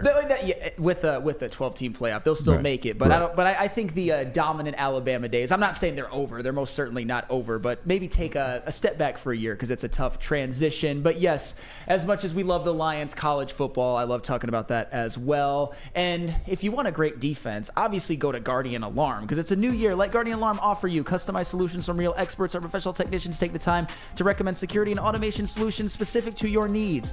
24/7 professional monitoring. Call us anytime, day or night, and know that a Guardian team member will stay on the phone as long as needed. Technology backed by people. Your safety and security deserves technology that's been proven to work and people that have been proven to care. Call 1-800-STAY-OUT. That's 1-800-STAY-OUT. Guardian Alarm, your local security experts. We will be right back with mailbags, so put your questions in the chat. Woodward Sports' own Tom Mazaway and Sam Stick Day will be hosting our Lions postgame show after every Lions game all season long. Tune into the Woodward Sports YouTube channel for his hot-off-the-press takes, game analysis, and Kool-Aid sipping celebrations. You won't want to miss it. Join Maz, Stick, and special guests each week immediately following every Lions game, exclusively on the WSN YouTube channel. At work and at home, We're there with smarter security solutions. Featuring complete automation with customized alerts and more. For over 90 years, we've been the company that's been counted on to protect what matters most, all with personalized service and care. Right now, for a limited time, receive a free video device plus free installation with a new home system. Guardian Alarm. We protect Michigan. Now, coming to Woodward Sports, Woodward and Main Street, the Woodward Sports Network Detroit Lions Show. Let's go! Catch Gabrielle D. Phillips, Matt Broder, and Terry Foster for all the latest news on your Detroit Lions every week. Only on the Woodward Sports Network YouTube channel and woodwardsports.com. Join Woodward Sports' own Jeff Iafrate along with special WSN guests for the most anticipated Lions season in decades. Filled with different surprises and expert analysis. You're not going to want to miss out. Go to our Woodward Sports YouTube channel on Sundays and tune in live from 9:30 to 11:30 a.m. You know, a lot of people in the chat have been saying I should get a haircut, but if I were going to get a haircut, I don't think I will. I like it a little long. I would go to Lady Jane's for the A-plus haircuts from the A-plus stylist. Come to Lady Jane's Haircuts for Men for an award-winning haircut experience. Register to win a trip of your dreams and all expenses paid suite for the 2024 NCAA tourney. That's right, no expense spared for you and 5 of your best buds. Lady Jane's Haircuts for Men, open 7 days a week. Walk in anytime. It's wicked awesome. And now, time for everybody's favorite segment of the day, Mailbag. Eduardo O'Neill. You were thinking Eduardo Rodriguez? I see this guy in the chat. He went to the Arizona Diamondbacks. Why? Yeah, right. Mailbag. He was first. Teams usually bring out ex-players to present the George Halas Trophy to the owner/coach.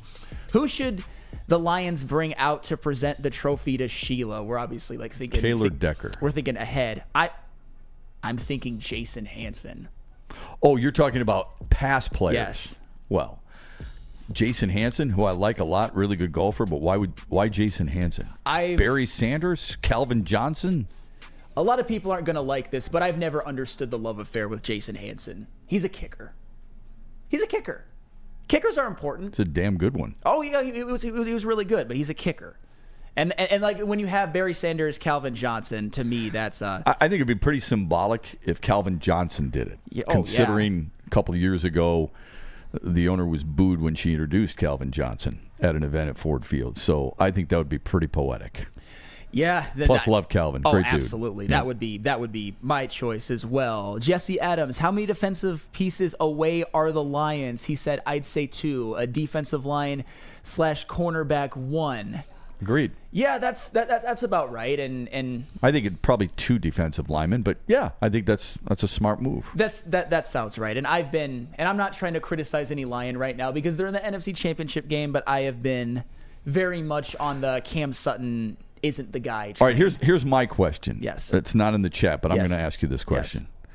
Kevin Durant came out and said he should be in the conversation for greatest of all time. He's won an MVP. He's been a 3-time gold medalist. He's won the scoring title 4 times. He's won 2 NBA titles. I don't think anybody considers him one of the greatest of all time or the GOAT, the greatest of all time. Why in the world would he, A, say this, and B, do you even consider him in that conversation? If you want to talk about top 20, maybe, but in terms of the greatest, that's not greatest of all time. No, he's certainly not in that. And Kevin Durant, he's somebody that deserves respect. I thought he was much more integral than I think he gets some credit for from the Steph fanboys for the Golden State Warriors championships. He won both Finals MVPs. He's won an MVP. He's won a lot of scoring titles. He's one of those guys that's always open. 30. He can pull up from 37 feet tall. But with Kevin Durant, there's always. And it hasn't always been his fault. He's had some times in the playoffs where I would say his teams have underachieved. As I said, not always his fault. I think he would need another Finals MVP to maybe be elevated even more. But for now, no, he's not in the GOAT conversation. I don't think he'll ever be in the conversation. Probably. I mean, if you're talking about the greatest basketball player of all time, you're really narrowed down to just a handful of names, aren't you? Yes. And one of them is your boy, LeBron. Yes. Mikey's another one. Mikey. Okay. So there's two for sure. Anybody else come to Bill Russell has always been one of the guys I fall back to, but I get it. He's way back in the day, and people really aren't going to use that as a name. But Kevin Durant, I mean, you and I could reel off name after, we could go volleyball right now. We could play ping pong back and forth before we get to Kevin Durant. You know what Kevin Durant says? The reason he's not in that conversation Why does he say that? Is because he went to the Warriors. Isn't that ironic? Yeah. Well, I mean, that's honestly, that's pretty ironic that the controversial decision to go to Golden State, he feels, is the thing that is keeping him out of that conversation. It's not as much what's against his play, it's more about what others have done instead of him. And that's okay. Look, not everyone's going to be the greatest of all time. Not everyone's going to be in that conversation. I'm not sure Larry Bird is, but Larry Bird's I'd take Larry Bird over Kevin Durant. I think Larry Bird was unbelievable. Magic Johnson, I'd take Magic Johnson over Kevin Durant without question. There's a lot of guys I'd take before Kevin Durant. That's not a knock on him. That's not to disrespect him. He's a hell of a basketball player and probably a Hall of Famer. But there's a lot of Hall of Famers out there who aren't in the conversation as greatest of all time. Yeah, if we're talking about where Kevin Durant would rank, I'd probably put him in, I don't know, the Giannis tier at this point, or something like that. And where you would rank them both all time, I'm not exactly sure, but he's definitely not in the all-time greats. Let me see if I can find one. Kobe Bryant? Yeah, Shaquille O'Neal? He's not in those players Will classes. Chamberlain? I mean, come on. he is definitely not in any of those classes as well. I think it was a Hoof-Hearted. I think he brought it up earlier about how Alabama, we were talking about like their dominant run that they've had and how under Kalen DeBoer it's going to be tough. And he mentions that even over the last couple of years, they haven't quite been the Alabama that we're used to. But at the same time, they did win in 2020 and 2021. They made the national championship game. Probably would have had a chance if Jamison Williams didn't get hurt. And even last season, the team where they didn't make the college football playoff, they had Bryce Young, Will Anderson, Jahmyr Gibbs, and Brian Branch all drafted. So it's just funny how Alabama's down years are what a lot of schools would dream of. Yeah. The consistency in the hardest conference in America is mind-blowing about what he built there. Absolutely. That's why I say this, and I know it's a little controversial. I think he's the greatest coach in any sport at any level. I don't hate that at all. Certainly best college football coach ever. And if you could make the argument that Scotty Bowman is there, right? I know people say Phil Jackson, and I understand that for sure. But I don't. I mean, I think Nick Saban, what he has to do as a college coach, what you have to do year in and year out, especially these days with the portal and the NIL, I think it's been amazing what he was able to do. Nick Saban is one of the greats of all time, and if you want to put him as the best coach ever, I won't even argue with that because he's certainly in that conversation. He's in that elite room, and I think that'll do it for today. Thank you, Shep, for coming in. This was a lot of fun. Good to be with you guys, man. Yes. Always fun. Hey, JB Smoove and Kool-Aid, I wouldn't want anybody in the These guys wake up smiling. I mean, a lot of people come in and their hair's all ratty and they're kind of sleepy. Not these guys, man. These guys come in, they are fresh, ready to go, and ready to debate. It's fun. These are the type of guys you want in your foxhole. And I would want all of you in the chat in the foxhole as well. Thanks for watching in the chat. You know what? That. Including even you, Trisha Miller, even though you're a hater. But you know what? That's all well and good. Thank you guys for all tuning in. For Flannel Sam, for Matt Shepard, for Detroit Kool-Aid, for JB Smoove. We will see you all tomorrow from 8 a.m. to 10 a.m. for the Morning Woodward Show. Tune into all of the rest of the great programs that are on Woodward Sports, like Big D Energy coming up at 11 a.m.